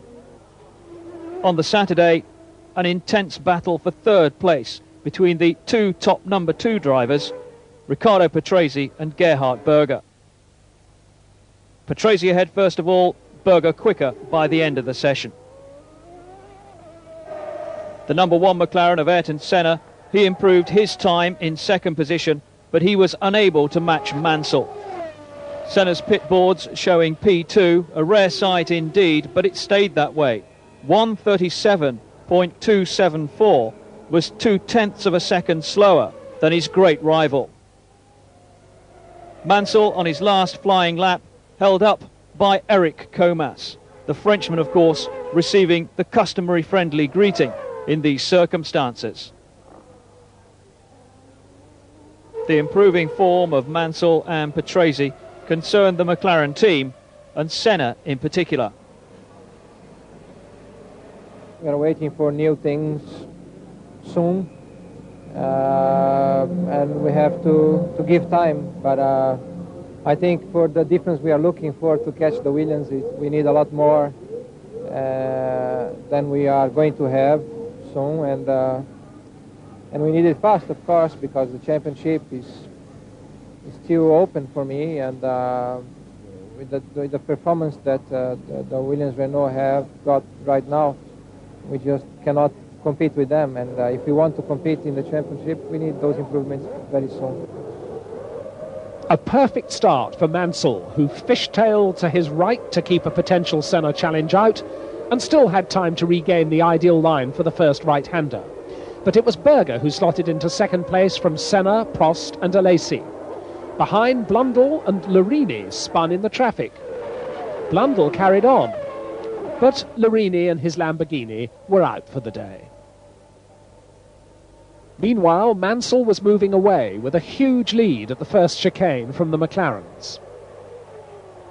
Patrese was already splitting the Ferraris after another slow start, and he was winding in Prost.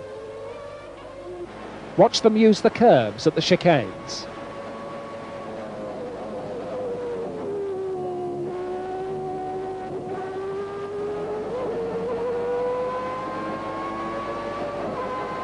Gerhard Berger was the first to stop for tyres, and it was a bad one.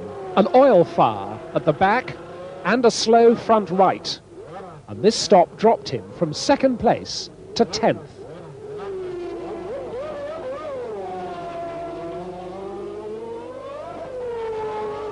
This is Senna lapping Capelli on his way to the pits. And in fact, second man Senna and third man Prost came in at the same time. Both crews worked feverishly, and the two of them carried on their race down the pit lane. Now it was Mansell's turn. It was a good stop. This time for the Williams team, everything went according to plan. When Nigel rejoined, he came out just behind Jean Alesi in the number 28 Ferrari. And Alesi was on the harder Goodyear B compound tyres, trying to go through without a stop.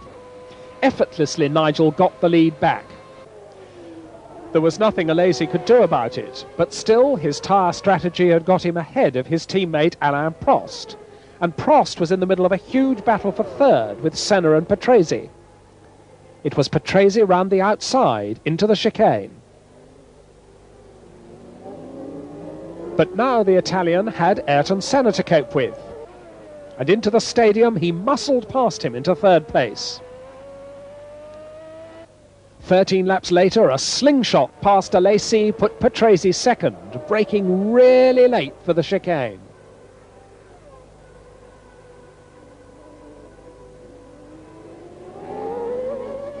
And now we had Senna versus Prost for fourth place. Today the Ferrari was faster than the McLaren, but Senna kept the door firmly shut and the frustrated Prost was forced off at the second chicane.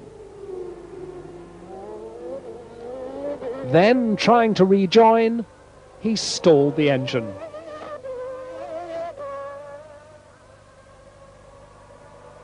But as Nigel Mansell went on his winning way, the drama wasn't over yet. Senna, in fourth place, felt his car falter. For the second race running, he pulled off, out of fuel. Wasn't it Ron Dennis who said in motor racing you shouldn't make the same mistake twice?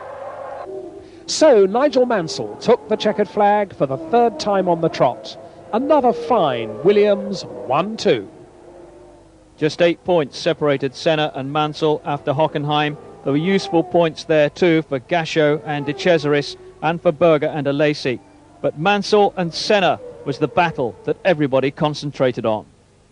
It was a tough race for many reasons. One, because the engine is 65% flat out, you have to be very careful with that. And then also the tyres. I think I've listed one of my sets of tyres, and I think Ricciardo and I both had the similar problem with a very long brake pedal.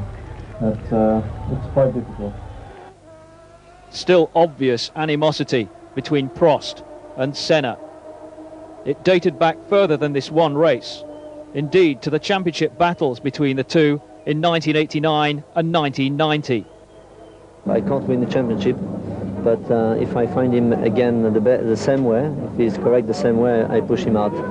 That's for sure, because I can't also accept that the FISA, I mean, they put $10,000 fine to Gugelmin or Suzuki, Manikou and Silverstone, and they never do anything for top drivers. And if you have a rule, it must be the same for everybody. I think everyone knows Prost by now. He is always complaining either by the car or the tires or the team or the mechanics or the fuel or the other drivers or the circuit. It's always somebody else's blame. It's never his fault. I think I haven't seen television, but he should be on television. It's clearly that he overshoot under braking. He risked a lot there. He could have put himself in an accident and also involved me in that. And fortunately, we didn't touch, but it almost cost me an accident there, and he almost cost him an accident too. Mid-August, and Formula One made its annual visit to what was once the communist bloc in Eastern Europe.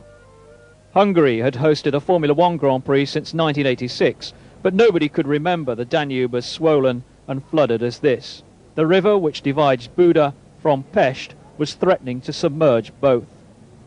Nigel Mansell celebrated his birthday in style, excited about his special present. A horse, and I'm getting that tonight. Such a popular driver in Hungary, but what did he intend to do with the extra horsepower? I'll ride to the circuit tomorrow. He almost did, not quite Lester Piggott, but close. The latest development at McLaren Honda, the semi-automatic gearbox, along the lines of those already employed at Williams and Ferrari, but not yet ready for use in a race. The black armbands, worn as a mark of respect for the late Sakiro Honda, founder of the company that carries his name. He was 84 when he died, shortly before the Grand Prix in Hungary, a man who was capable of teaching everybody something, according to McLaren boss Ron Dennis. I learned from him what it's like to be able to keep your motivation until you're 80 odd years old, and fortunately I'm only 44. I've got a while to go, but he's an inspiration to everybody in Formula One. After a lengthy meeting, the rift appeared healed between Prost and Senna. For the benefit of both of us and everybody, and also of the sport, we should try to find a better way of competing and working in the same environment that we do for the benefit of everybody, and we agree that. Okay? Shake. La mano, la mano! Hello? FISA had ordered them to sort out their differences, and they'd done so. Prost, though, still carried a one-race suspended ban for his remarks about Senna in Germany. Friday practice, a setback for Riccardo Patrese.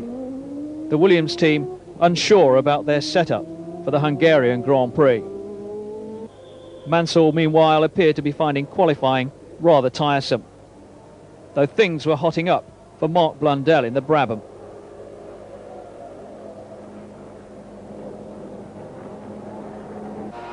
Senna was quick, under 1 minute 19 for the 2.5 miles, but thought he could go even quicker. Tension down in the pits as Mansell watched the computer timing of Senna and his own teammate Patrese out on the track. Both were faster than him. Another good showing from Patrese. I'm very happy because I had a few problems during these 2 days, engine problem, brakes problem yesterday. So I didn't have really smooth practice yesterday and today. And to be in first row, I think I can be very pleased. And I have to admit that also if I had fantastic practice yesterday and today, I don't think we could match the Ayrton times because it's too far away from where we are. After a series of bad starts from good positions, Patrese was taking no chances here, dutifully practicing his routine away from the line in preparation for the race. If I can, I go into the lead at the first corner, trying to have a good start. That is the best thing I can do, because when I'm in front, I think I have a very good chance to stay in front. We will see. Patrase's improvement left Mansell on the second row in only third place. And before the end of the session, Senna stole some more of the psychological advantage with a new record qualifying lap, easily beating the previous record by almost 2 seconds. I'm much more confident in this weekend about our possibilities than I have been now for a long time. That doesn't mean that tomorrow is going to be an easy race. I think tomorrow is going to be a close fight with the Williams and the Ferraris. And all I can do is to try to make the best choices on the fine-tuning for the car for tomorrow's race and have a good start, because here it's important to be ahead on the first corner. I am in the best place on the grid. Hopefully I can make enough good start to maintain that position on the first corner. Well, a good start was exactly what Senna made, and although Patrese was there with him, some really late braking in that first corner kept Senna's lead, with Mansell slotting into third from Prost, Berger and Alesi. Through the fast downhill corners, the whole field got through without incident. And in third place, Nigel Mansell was already hungry to pass his teammate.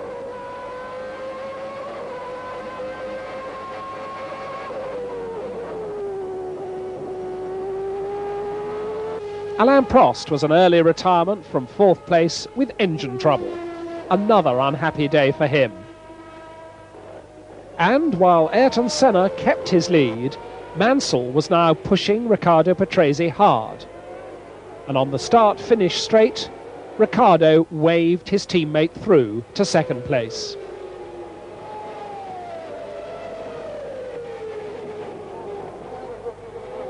So Mansell was where he wanted to be to attack Ayrton Senna. Most went without tyre stops on this smooth surface, but Ivan Capelli needed fresh rubber on his way to sixth place. As for Senna, he'd used a mix of soft and very soft tyre compounds, and he'd made them last to break Mansell's run of wins and score his first victory since Monaco. He'd revived his championship lead, and he'd put in a perfectly judged day's work. As he'd said, winning the race to the first corner had been all important. So it was Senna first, Mansell second, Capelli and Alesi taking the minor placings, McLaren and Williams splitting the rest between them. Senna claimed 10 points for the first time in 6 races.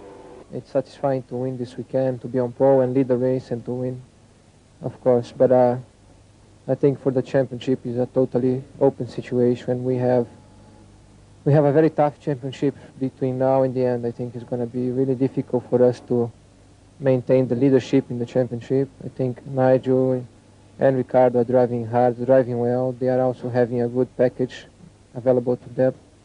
And they are tough to compete. We have to improve if we want really to compete with them in all kinds of circuits. But we'll try our best and see. That's going to be an exciting championship.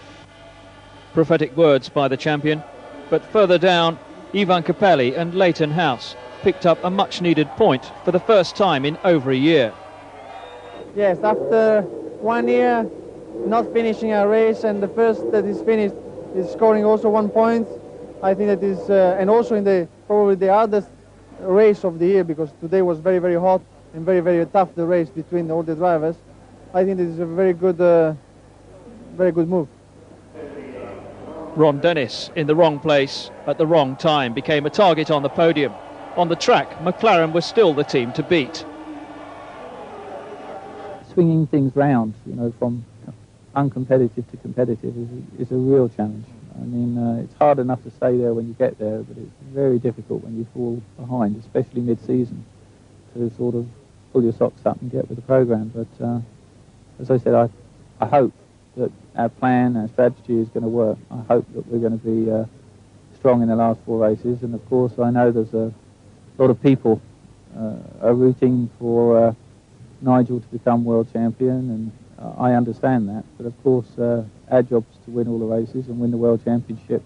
We're a British team, and as much as it may disappoint Mansell, it will most definitely please my mum.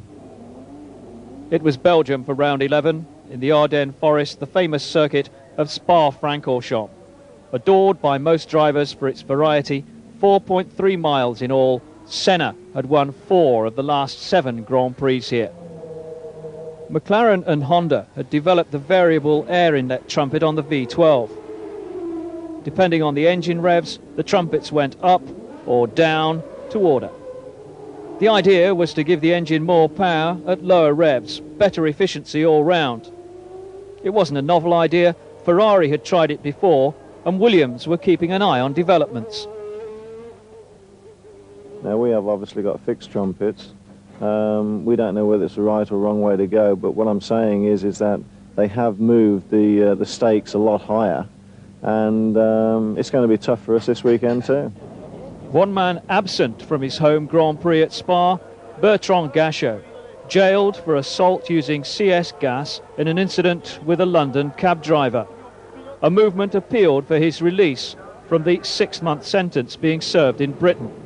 The jail term gave Michael Schumacher the opportunity to join Jordan, the 22-year-old German making his debut in Formula One, having learned his trade at the top level with the Mercedes sports car team.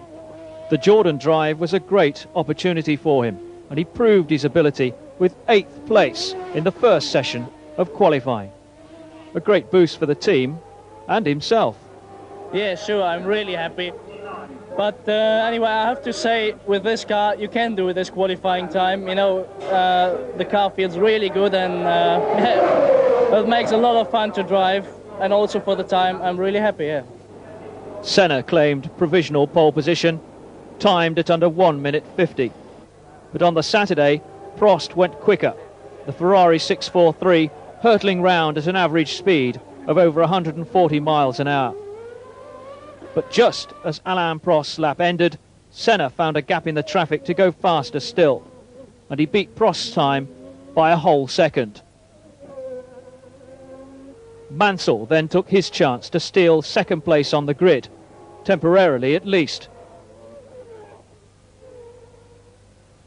The Ferrari of Jean Alesi was quicker than anyone else up to half distance round the track. Then he was delayed by traffic heading towards the line and could manage no better than 6th. Gerhard Berger played little part in the proceedings with a blown engine, no time set at all in Saturday qualifying. He remained 5th overall.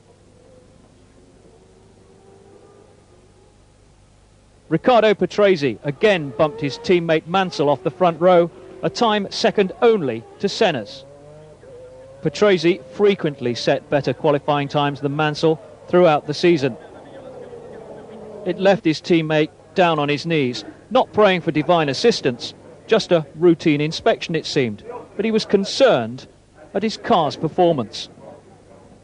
Yeah, it's going to be tough. I mean, we've won from 4th on the grid before. This circuit's a little bit easier for overtaking, but I'd have liked to have stayed in 2nd if I could, and I think I paid the penalty of going out too early in the session, but there's possibly a threat of a little bit of rain, and I think the track probably got a little bit grippier at the end. At Spa, it rapidly became apparent that once again Senna would be the man to beat. For sure, we try to beat him. I think here there is more chance than the last Grand Prix in Hungary, for sure, but we have to see our potential against their potential. That is something that we have to check only in the race. We will see. Problems lay ahead for Patrese. In a routine check, the car's reverse gear couldn't be found. As a result, his brilliant Saturday time was disallowed, and he was dropped from 2nd to 17th on the grid. Spa starts are always fraught, with the hairpin immediately after the grid. Senna and Prost got away wheel to wheel, but somehow they all got round. And down the hill it was Senna, Prost, Mansell, Berger and Piquet as they rushed down to Eau Rouge, and Alesi was behind Schumacher. But the Jordan faltered going up the hill. Up to the complex at the top of the hill, Senna and Prost were still at the head of the queue. and watch Nelson Piquet make up a place on Berger. But Schumacher's first Grand Prix was over. Disappointment for Eddie Jordan. He just radioed in. I think we have a problem with something to do with the engine, and I think it's in the clutch department. We're not exactly sure. It's too early to say until he comes back. And Alain Prost's race was over on lap 3. The Ferrari was on fire. So Prost's sickening record with Maranello continued. But Mansell wanted revenge for Hungary. At the bus stop, he was on Senna's tail. And as he lined up to pass, Senna was coming in for tyres. For a change, this was a slow McLaren stop. It dropped Senna to 5th. While Mansell's a lap later went well. He rejoined 3rd. And he lost no time passing Berger for 2nd.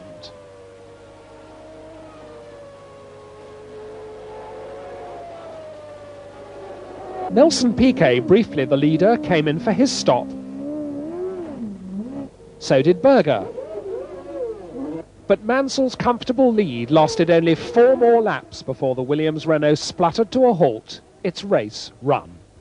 You know, I hate to say something similar to Canada, but it's obviously an electrical problem. I can't say any more. As to the championship guys, I can't say anything. Got to see who wins the race. If Ayrton wins the race here, you know the answer. Thank you, everybody. Yes, I am disappointed. So Jean Alesi's Ferrari had the lead, with Senna a close second. Patrese was carving through from his 9th row start, taking Piquet for 3rd and closing on Senna.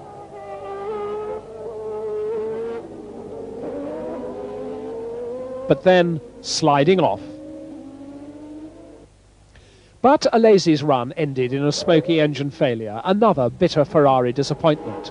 So Senna was in front, with De Cesaris forcing the Jordan past Piquet for 2nd place. Piquet's tyres were fading. Berger's McLaren would soon be approaching. Patrese too. Here's Berger's McLaren coming past to take 4th place behind Patrese.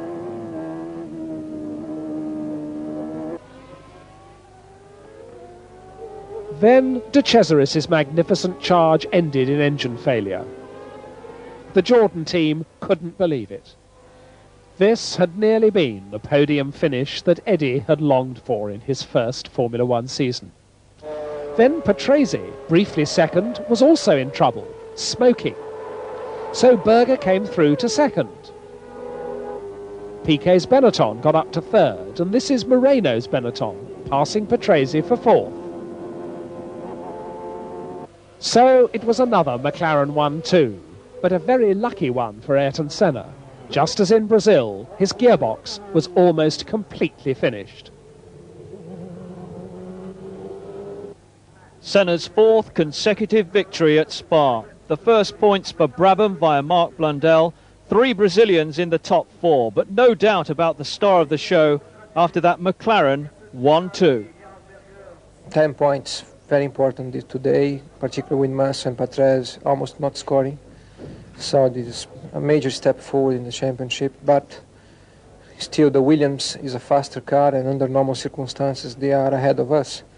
So we went through one more race, we got a fantastic result, and we have a little more time until the next one to go forward again in our car combination. We need further improvements in the aerodynamics. We have some things coming up for Monza, and we need a more stable engine. Our engine goes up and down, lose power, comes back, and we need to improve the whole package to compete in equal terms with Williams. But in the meantime, I have 22 points lead with 5 races remaining. Who knows? We will keep trying and we'll wait and see. Italy in September and Monza, steeped in motor racing history, the name redolent of Grand Prix. The Tifosi out in force, Ferrari fanatics, every one of them. Their season had been disappointing so far, but they retained their enthusiasm and their high regard for the English lion, Nigel Mansell. On the social scene, a party to celebrate Nelson Piquet's 200th Grand Prix. Gathered at the Benetton motorhome, the press and media, of course, plus colleagues and teammates. Former team manager Frank Williams, Riccardo Patrese, Nigel Mansell, Jean Alesi, and even Alain Prost. I'm still impressed by somebody having 200 Grand Prix, especially him. He's so relaxed, but I'm sure he can go to 300 anyway. I don't know if I can reach myself 200, but the way he's enjoying life and racing, that's why he can reach even, let's say, 250 for sure without any problem. Still very competitive, and I think that is his advantage, you know, to be relaxed and to enjoy life. It's not like me. And a new teammate for Nelson. Michael Schumacher left Jordan after only one race and replaced Moreno at Benetton. Moreno eventually securing the spare Jordan drive after much behind-the-scenes manoeuvring. We have Schumacher on a contract until the end of 1995 to our team. With the sole exception of Mercedes-Benz factory ever did come from Grand Prix racing, then they have the right to reacquire his contract. I'm convinced, and my lawyers have advised me, that we have 2 signed legal agreements with Michael Schumacher. That has yet to be gone through in the courts, of course. Of course, Schumacher and his advisors will have the same opportunity, to prove that they have a valid contract. There were some points where Eddie and me can't agree, or I can't agree with Eddie, let me say like this, and I can't accept this. You know, I wouldn't sign a contract which is not good for me, and I got a contract from Benetton which was good for me, and then I did this. The ethics and how we go about honouring people's contracts. I mean, we either have to get drivers to sign contracts or we just leave it free for all. I'm easy either way, but I think we do have to have some very firm situations. Initially, Roberto Moreno seemed as stunned as anyone at the dramatic speed of events. He'd been up most of the night trying to find a drive somewhere in Formula One and eventually settled in the Jordan seat on a race-by-race basis. Piquet, ready to celebrate his 200 in style, was initially the quickest in qualifying. But then Michael Schumacher stole the show from his illustrious teammate. Piquet, perturbed by that, hit trouble. And after his slide off the track, the car needed serious attention. Roberto Moreno in the Jordan, determined to prove a point. He managed to go quicker than Nelson Piquet, but still couldn't beat Michael Schumacher, no matter how hard he tried.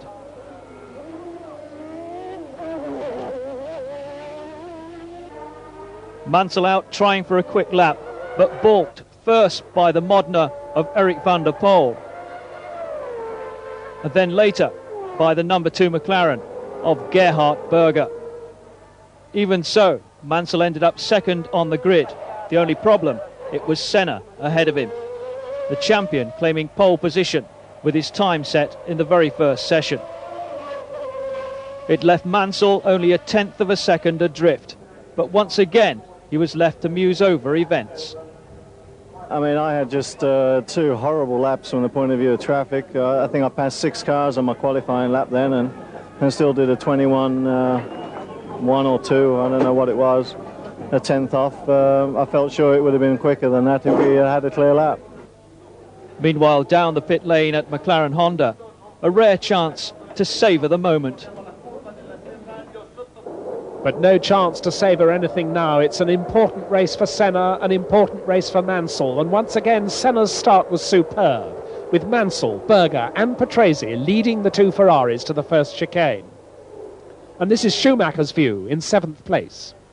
And already this race is the longest in his brief Formula One career. Already Jean Alesi was going for Patrese's 4th place. At the chicane he got it, but he was braking too late. And he rejoined just in front of teammate Prost.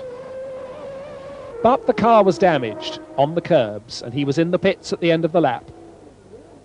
Meanwhile, Piquet was leading the second group and Roberto Moreno departed from his first Jordan race and into the barriers. The culprit was a brake balance problem. He was out. At the front, a quartet had broken away, with Patrese attacking Berger for third place, watched from behind by Prost. And now Patrese set about his teammate Mansell. Mansell let him go. It was all part of their team tactics to wear down Senna. A few laps later, Patrese had the pressure hard on Senna, and in a perfect outbraking manoeuvre at Ascari, he went ahead. But his moment of glory was destined to be a short one. A lap later, on the same corner, a gearbox problem did this to him. He restarted third. But, as the replay shows, he got neutral instead of third gear as he braked for the chicane. Moments later, he'd stopped for good. Gearbox trouble, I had an hesitation changing down while I was going to the Ascari chicane. And because of that I spun, because the gearbox was not quick enough to change down gears. I spun, I went away from that moment, did half a lap, and the gearbox exploded. So no more gears. But Senna was still being pushed hard by Mansell, who was just waiting for his moment. And he did it at Ascari on lap 34. Just like Patrese, but no spin this time. Senna decided that now it was time for a tyre stop. It was a good one, less than 6 seconds. And though it dropped him to 5th place, his fresh rubber helped him past Schumacher for 4th. Then past his teammate Berger for 3rd. And finally Alain Prost for 2nd.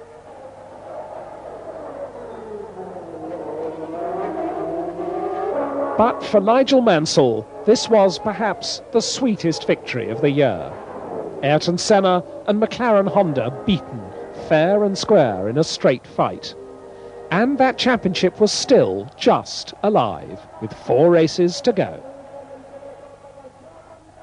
A great boost for Mansell as he entered the last quarter of the season.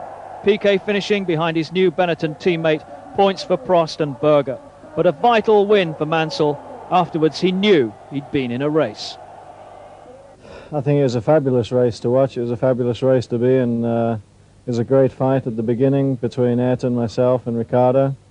I wasn't sure whether Ricciardo was my teammate at one time or not, because he was pushing me very hard when I was right behind Ayrton. Then I decided to let Ricciardo go, because I wanted him to duck and dive with Ayrton to use his tyres up. So I dropped back then just to conserve my tyres and my own airflow, which worked real good. And then I woke up a little bit when Ricciardo got past. I thought, okay, fine, I better go for it now. And then Ricciardo immediately obviously had a gearbox problem, which made him spin. And then it was between Ayrton and myself again. And then I think Ayrton ran into a little bit of a tyre problem, and I managed to squeeze by just before he went into the pits. And then it was a very hard race at the end, because I'd blistered, I think, all my tyres by this time. A win and 10 points for Nigel Mansell. 18 points now the difference between him and Senna at the top of the championship. Senna picking up those important 6 points for 2nd place. Sure, better second than nothing. I think it was a tough race, and I was not as quick as the 2 Williams, and I was struggling. I was struggling with them. They were pushing me. They were pushing me at the beginning, and it was difficult. But then Ricciardo got by, managed to get by. Then he had a problem. And Nigel was right there, and he managed to get by the same place again. And from there on, I couldn't follow Nigel. I knew I had some tyre problem anyway, so I decided to stop. And it paid off, because otherwise I would have fall back a lot, and I wouldn't even have finished second. So it was a second place, very good. In the Constructors' Championship, it seemed that McLaren and Williams were destined to dispute the title right to the bitter end. No chance of intervention from the rest, with Ferrari in particular smarting about that. Round 12, Portugal, a fairly recent but very popular addition to the Grand Prix calendar. The initial Formula One race at Estoril in 1983 decided the championship then, and it would surely play an important role 8 years later. Nigel Mansell in relaxed mood with his wife, Roseanne.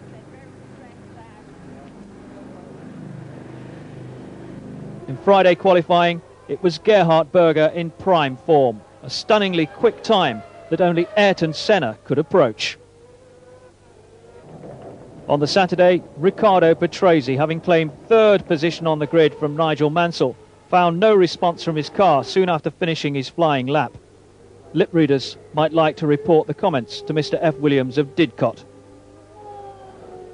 Nigel Mansell stole second behind Gerhard Berger with an expert display on a track he enjoys.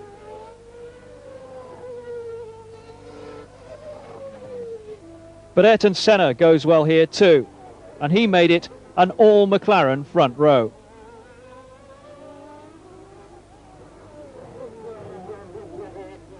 With McLaren 1 and 2, Riccardo Patrese had different ideas. In the closing moments, in a car set up for Nigel Mansell, he rocketed round a smidgen over 1 minute 13 seconds, and that was good enough to claim pole position. So Patrese and Berger on the front row, with the championship contenders immediately behind. But I mean, for you guys, it couldn't have worked out better. I mean, shit. I mean, geez, for you guys, you got the best grid possible, you know? I mean, for me, it's the worst grid possible. Sunday morning at Estoril, and Ferrari in trouble again. An oversight by their mechanics resulted in Prost beating a hasty exit from a car that took warm-up too literally, and so forcing him to use the spare car in the race. There he is in the spare Ferrari, waiting for the green light, and this time Patrese's start was perfect. Nigel Mansell chopped in front of Senna. Senna went right, but Mansell went round him at the first corner. And then he went inside Berger to be second. Alesi tried to do the same to Senna, but it didn't work. Prost was once more content to follow the excitement at this stage.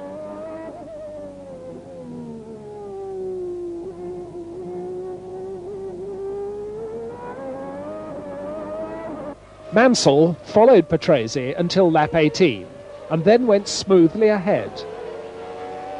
Senna at this stage was down in 4th place. It all looked to be in the bag. Here's Ayrton Senna's tyre stop, a record 5 seconds stationary.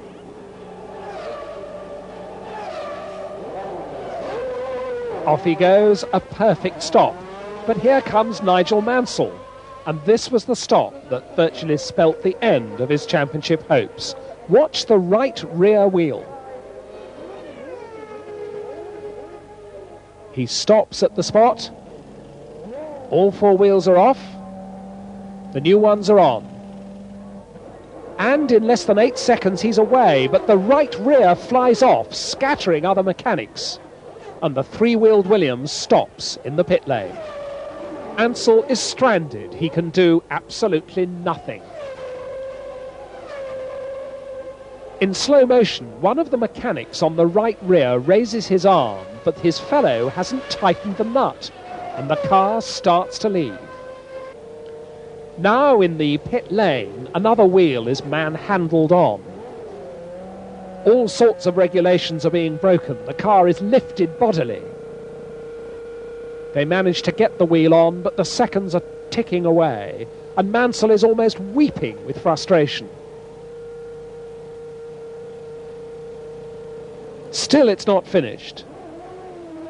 Other cars go by, and finally the job is done. Mansell storms away, leaving 2 black rubber lines down the pit lane. He's now in 17th place. Berger, second, retires in the pits. Alain Prost, third, has another engine failure. And Jean Alesi, now third, is under pressure from Martini and Capelli. This was when they came up to lap Martin Brundle. Watch for Alesi's hand signals before he goes by. And he was able to take Martini with him. Then, inevitably, the black flag for Mansell. In 16 laps, he'd gone from 17th to 6th. An incredible drive. But that pit stop had broken all the rules, and an inconsolable Mansell had nothing to say.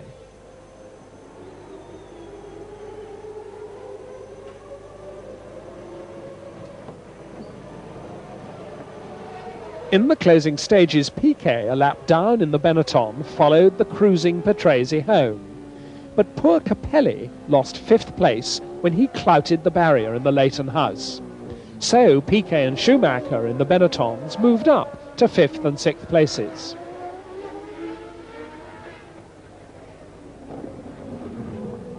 So a Williams win, richly deserved by Patrese, but for all Nigel Mansell's fans, it was the wrong Williams after yet another cruel wrench of fate for the Englishman.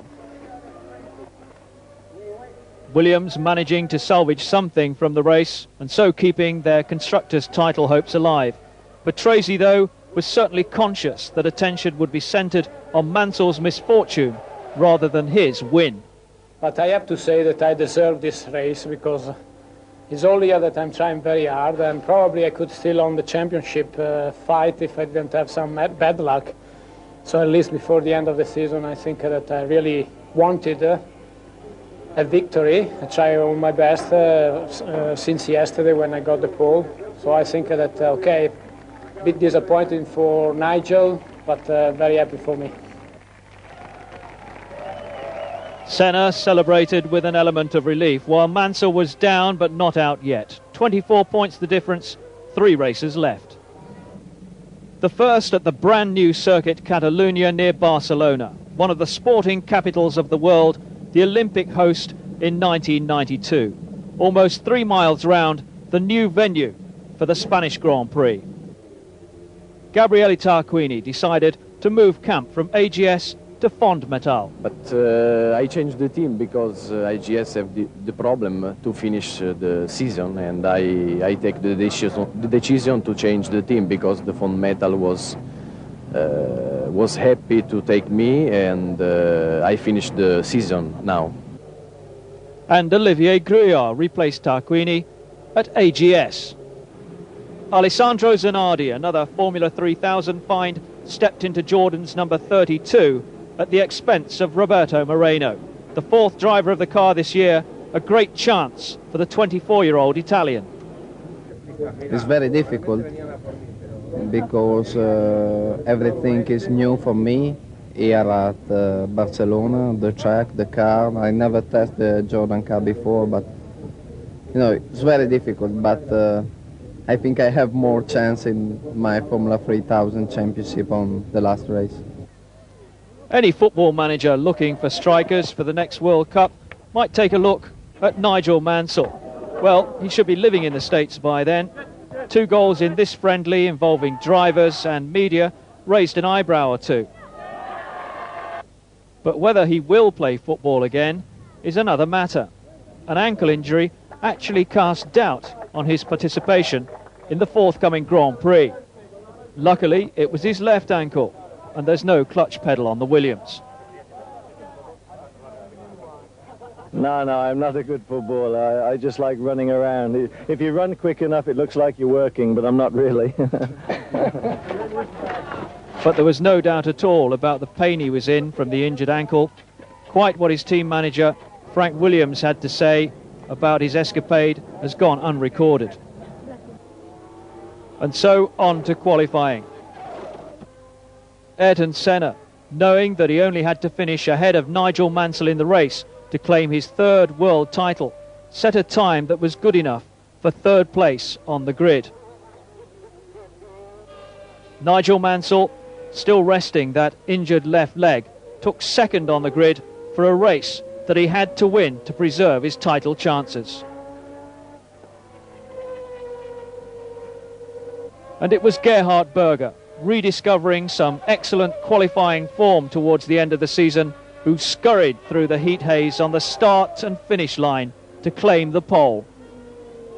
On Sunday morning, rain produced a damp circuit, the extra joker in the pack for a crucial race. At the start, the rain had stopped, but it was still wet, and the two McLarens moved smoothly ahead at the green light, with Mansell and Schumacher next.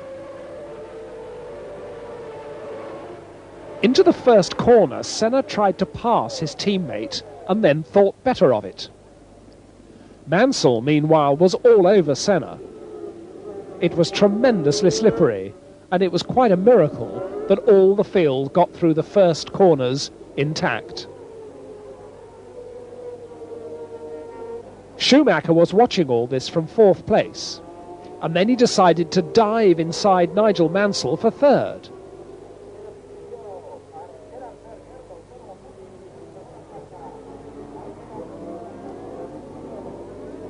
While there was excitement at the front, Thierry Boutsen was already off further down on the greasy surface after a tangle with Eric Bernard, and Jean Alesi was attacking Mansell.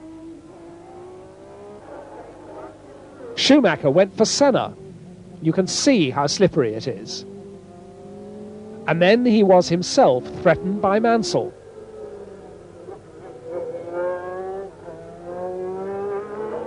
Berger was getting away at this point, as Mansell disposed of Schumacher again, round the outside, and went after Senna. It was great motor racing on the slippery surface. Meanwhile, Alain Prost, who'd wanted to start on slicks but had been prevented by his team, came in early as a gamble that the track would dry out, and he stormed back into the race, now down in 19th place. Mansell wound in Senna and got alongside for second place. Two determined men with the championship uppermost in their minds. Watch how close they get. A real battle of nerves. Mansell has won the corner, but Senna fights back. Leader Berger came in for slicks, for the track was now almost dry, but removing tape from his brake ducts lost more time before he rejoined in 5th place. And then Mansell and Senna, first and second, came in on the same lap. The Williams team, with the memory of Portugal uppermost in their minds, were slower than the McLaren boys. Senna was out first, and he'd regained the lead in the pit lane. Out went Mansell.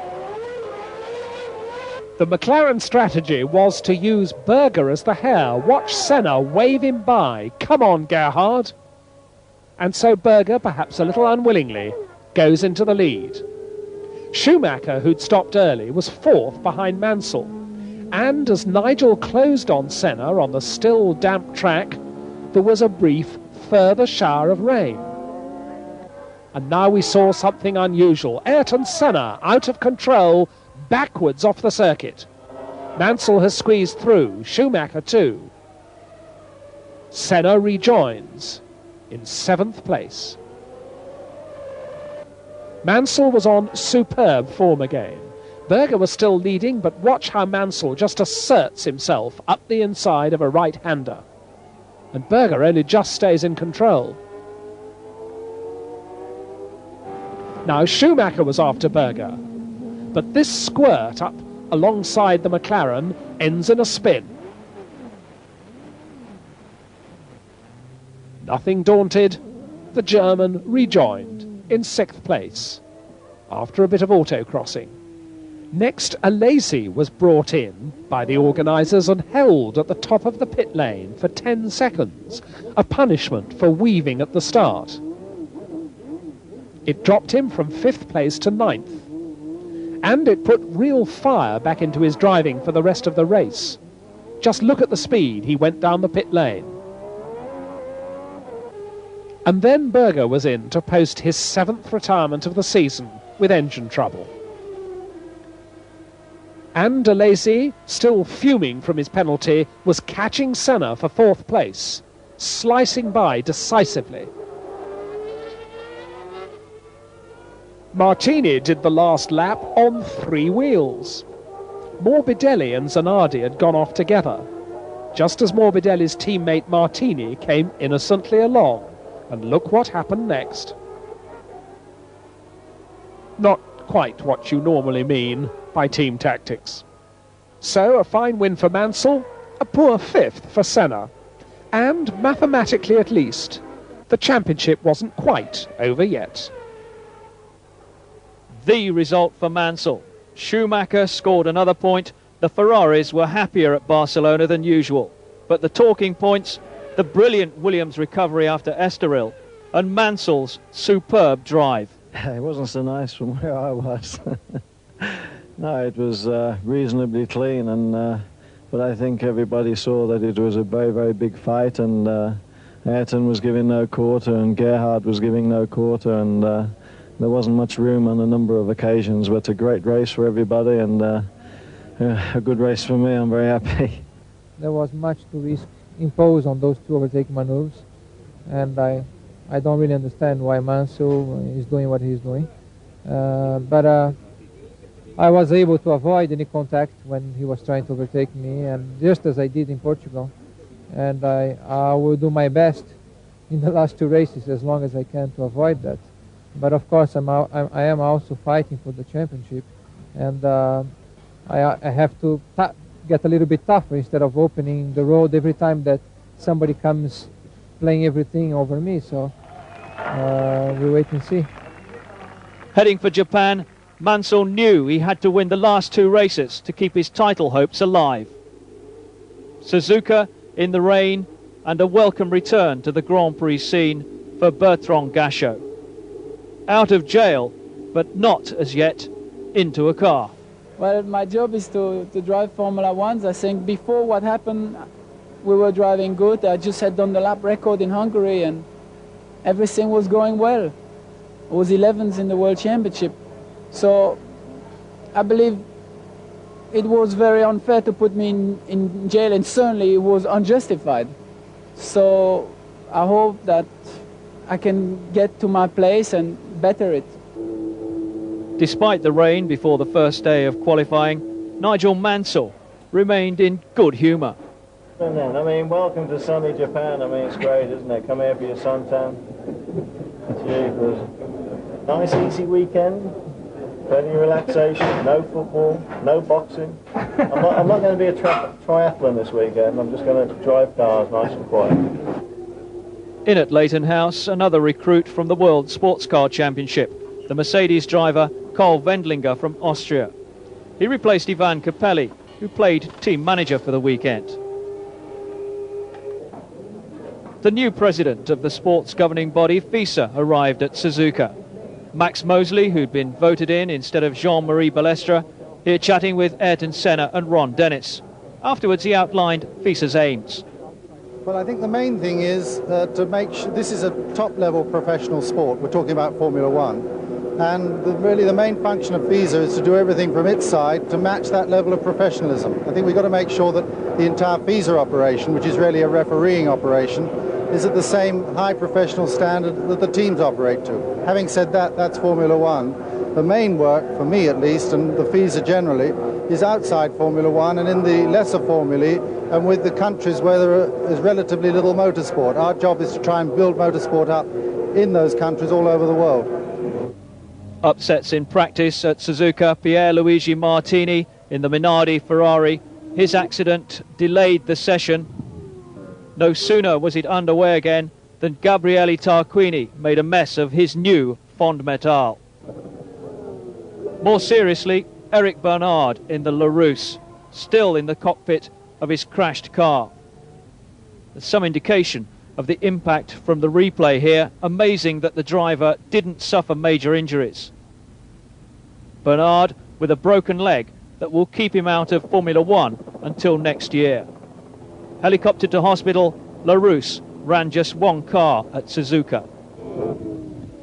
Jean Alesi out in the Ferrari, finding Suzuka troublesome, the car out of shape in more ways than one. 1991 just wasn't Alesi's or Ferrari's year.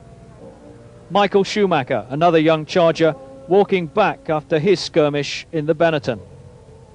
Made a great impression in the first few races, Schumacher, but he demonstrated that nobody's infallible in this game.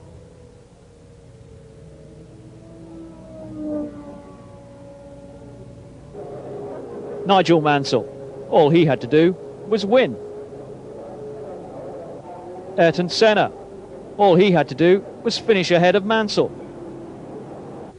It was Mansell, third on the grid eventually, 0.03 of a second slower than Ayrton Senna.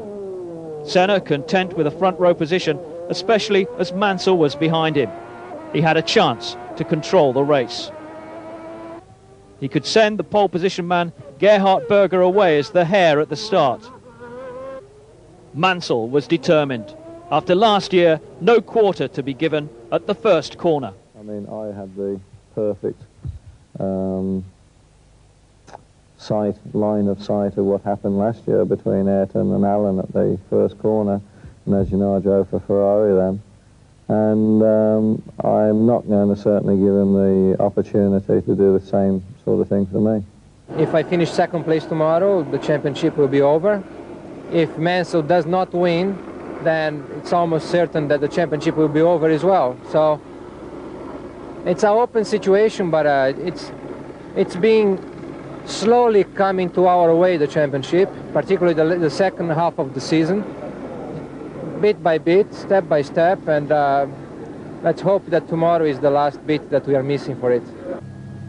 Race day fortunately dawned fine. All around Suzuka, the race fans displayed their respective loyalties. Many of them backed Nigel Mansell. But Ayrton Senna was not without his supporters. With two McLarens on the front row, Mansell was down in third spot on the grid. And at the start, the team tactics between Senna and Berger became clear. Berger led down to the first corner. Two McLarens, two Williamses, two Ferraris. And no repeat of last year's collision.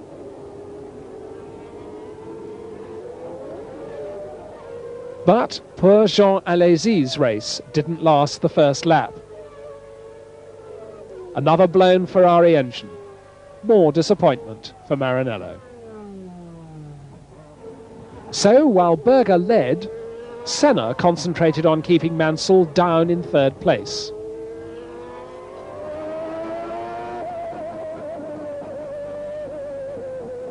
This four-car shunt started with a spin by De Cesaris, and it also took out Leto, Pirot and Wendlinger. And now Mansell was going for it, getting very close to Senna. He was doing all he could to keep the pressure on. Down the start-finish straight they came, and leaving his braking very late for turn 1 on lap 10, Mansell ran wide. It was all over. He kept his engine running, but the car was bogged down, and you could read the resignation in his shoulders as he climbed out.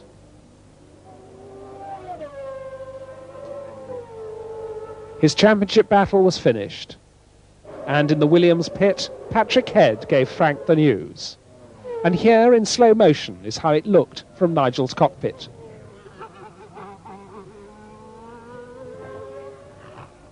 It was another bumpy ride into oblivion, but Nigel was magnanimous in defeat. Basically, I went in deep. I was starting to feel my way with Ayrton. I wasn't in real hurry. But in the warm-up this morning, I had a slight problem with the brake pedal. And I think it was a combination of just going into my deep braking point. And when I hit the pedal, I'm afraid the pedal was a little soft. And I didn't retard, I didn't slow down, which you could probably see on television. The car didn't slow down. And then I ran out of road then, it's as simple as that. I mean, we've given it a great go. The team's done a fabulous job. I'd like to congratulate Ayrton now on his third World Championship.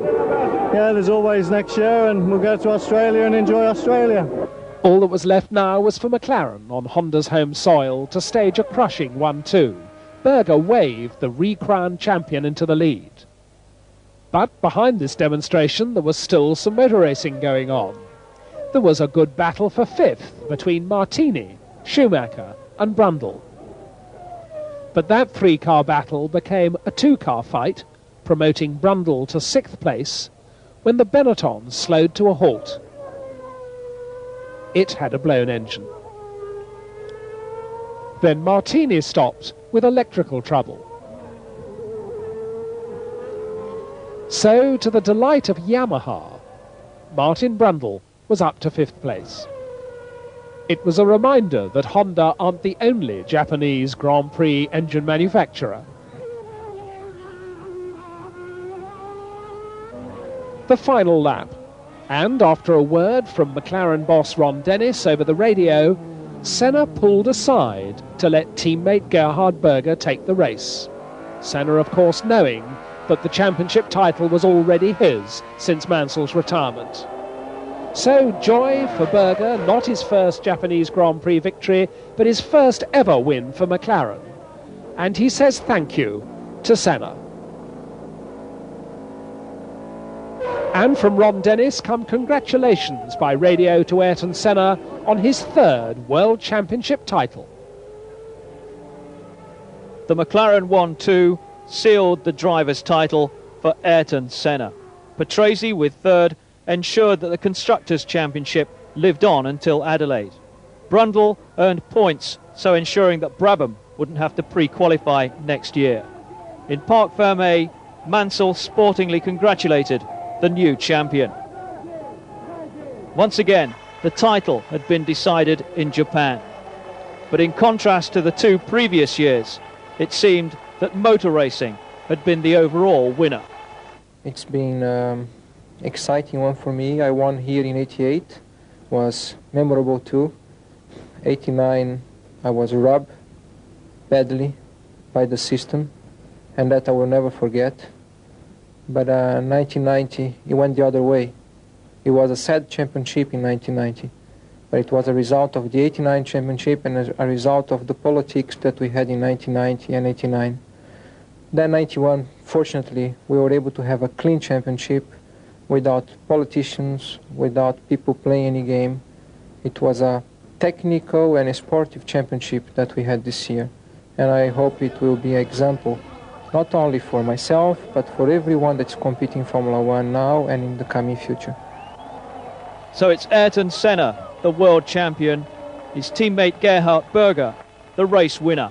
I have to say thank you to Ayrton. We switch over place, and I think it's very nice to know, because a lot of times I was in a situation where I had to take care, or where I was in the difficult part of the game, and it's very nice to know that if it's the other way around, it comes also from the teammate.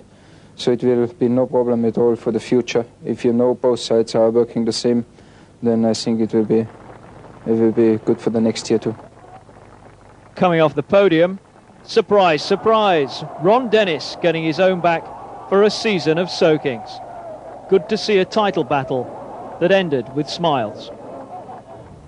The last race of the season in Adelaide, South Australia, home of the Australian Grand Prix since 1985. A street circuit with incredibly fast sections that give it the character of a purpose-built track. Ferrari had decided to terminate Alain Prost's contract because of his repeated open criticism of the team's performance. A sad way to finish a relationship between two of the sport's big names, though it had never been comfortable. We are upset because we've lost as Ferrari one of the best driver and the best test driver of the Formula One. The reason was the behavior of Alain Prost was not at the level that Ferrari would like for his top driver.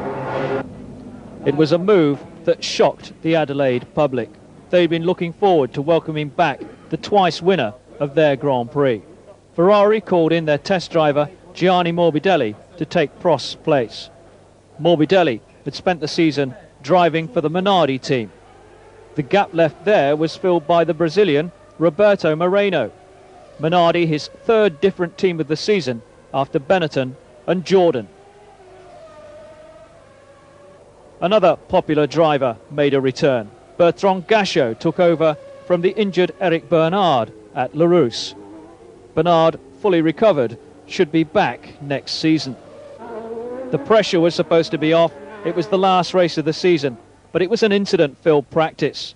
Tarquini crashed the Fondmetal just as he did in Japan. Alessandro Zanardi, over exuberance in the Jordan. Explain that to your team manager. Carl Wendlinger in the Leighton House, the young Austrian, finding the Adelaide circuit quite demanding. Nigel Mansell enjoys the Adelaide circuit, but he didn't like this much.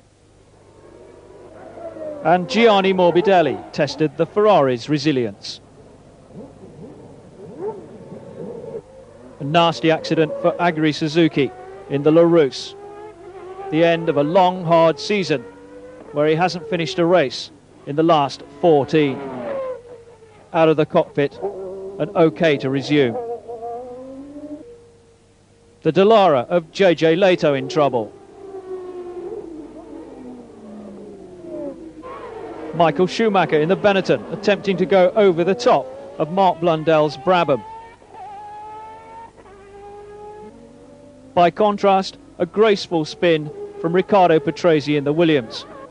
Stefano Modena in the Tyrrell. The car a mess, the driver fortunately okay. Seemingly untroubled, the new world champion came through to claim his 60th pole position. The record goes higher. It's very tough, you know, because Gerhard is driving very well, the cars are similar, Williams is also in a similar level, so it's very difficult to maintain the level required to beat everybody else. Every November, Adelaide comes alive for the Grand Prix. The normally sleepy city turns itself into one huge party, everyone with a part to play. Half an hour before the race, a rainstorm blew in, triggering memories of the controversial Grand Prix of '89. By the time the grid formed up, the rain was torrential. There'd been a lot of talk about whether the race should run. But the crowd were waiting, the TV stations were waiting, so with the Constructors' Championship still open, the race got underway.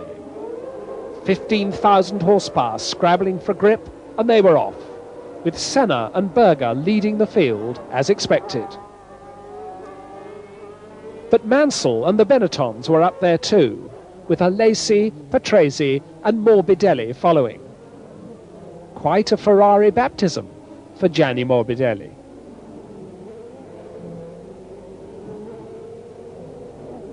Conditions were impossible, visibility non-existent, but somehow Mansell got past Berger into second place and started to catch Senna.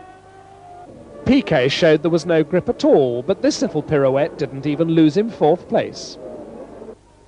The ever-determined Mansell was soon on Senna's tail, but as he dived out of the spray to go alongside, a marshal's warning wave told of wreckage ahead. Larini and Alesi had crashed on the straight, and Mansell only just saw the wreckage of the Lamborghini in time and pulled in behind Senna again. Still, in these impossible conditions, Mansell kept the pressure up.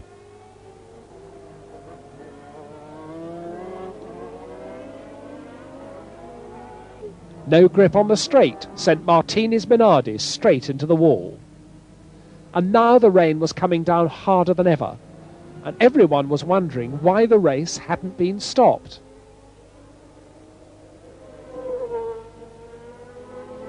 There's Mansell out of control in the spray behind Senna and backwards into the barriers. As Senna went on alone, Mansell's car was in the wall, with Nigel still in the cockpit.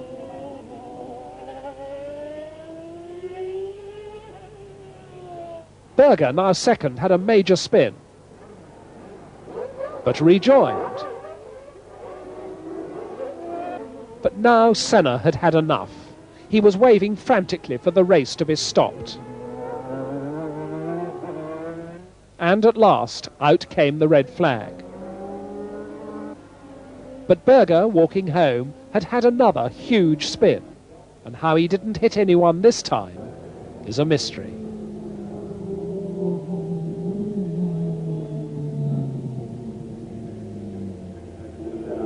Mansell was being helped into a medical van in pain from an injured foot. Afterwards, he was very angry that the race hadn't been stopped earlier. Everything was okay other than it was a complete joke. I mean, there was debris all over the place, and I don't know whether I got a puncture or whether I ran over something, but the car just instantly went out of control. It might aquaplane, but you know, I've been through the corner in Senna's tracks time and time again. Television will show, and he just threw me straight into the wall, left hand, and he was a big hit. Well, I'm speechless because, you know, there's a truck down the straight, there's 4 cars down the straight. The race should have, they had 10 laps to stop the race when the accident happened. There's debris all over the place. I mean, people getting punctures. I mean, I just don't know, and I mean, I've hurt myself. I mean, my foot is really bad now, and I've got a headache like there's no tomorrow, so I probably had a little bit of concussion. But, I mean, I can't say anymore. I just don't understand. I think it doesn't really matter whether they start or don't start the race. We've won the Constructors' Championship because Williams needed to win. But I think we did a reasonable job this year. We were leading this race as well. And you win and lose World Championships in 16 races, not one. It would have just been nice to have a better show at the end. And after a pause to see if the weather would relent, the race was finally abandoned for good. Half points for the curtailed Grand Prix, but another win for Ayrton Senna. Nigel Mansell appropriately second. Nelson Piquet in his last Benetton race in the points. And a good start for Morbidelli at Ferrari. The absentee on the podium, Nigel Mansell. After a medical check, he went straight to the airport. Adelaide, an anticlimax for everyone, including Senna. Well, I don't think that was a race, first of all, because it was just a matter of staying on the circuit, and was not a point to try to go quick at all, and it was impossible. We had a race, very bad one here a couple of years ago, and then was impossible, and today was even worse. There was even more water on the back straight, and you could see that all cars were flying away, flying off, hitting the wall, and surely if I was in the lead I had a little more visibility and I could take my time to make sure I would stay on the circuit, but it was just one of those things. I managed to stay on the circuit, but it wasn't a race at all. Despite the damp ending in Adelaide, it was a season that portrayed so much of the very best of the sport. Ayrton Senna's 3rd world title ensures that he'll be ranked among the all-time greats. Nigel Mansell's latest disappointment in his quest for the championship cannot disguise the fact that he's a genuine racing driver, a supreme entertainer for Formula One's millions of fans. And no sooner had the teams returned from Adelaide than they began testing and developing, looking ahead to the 1992 season. Formula One never rests.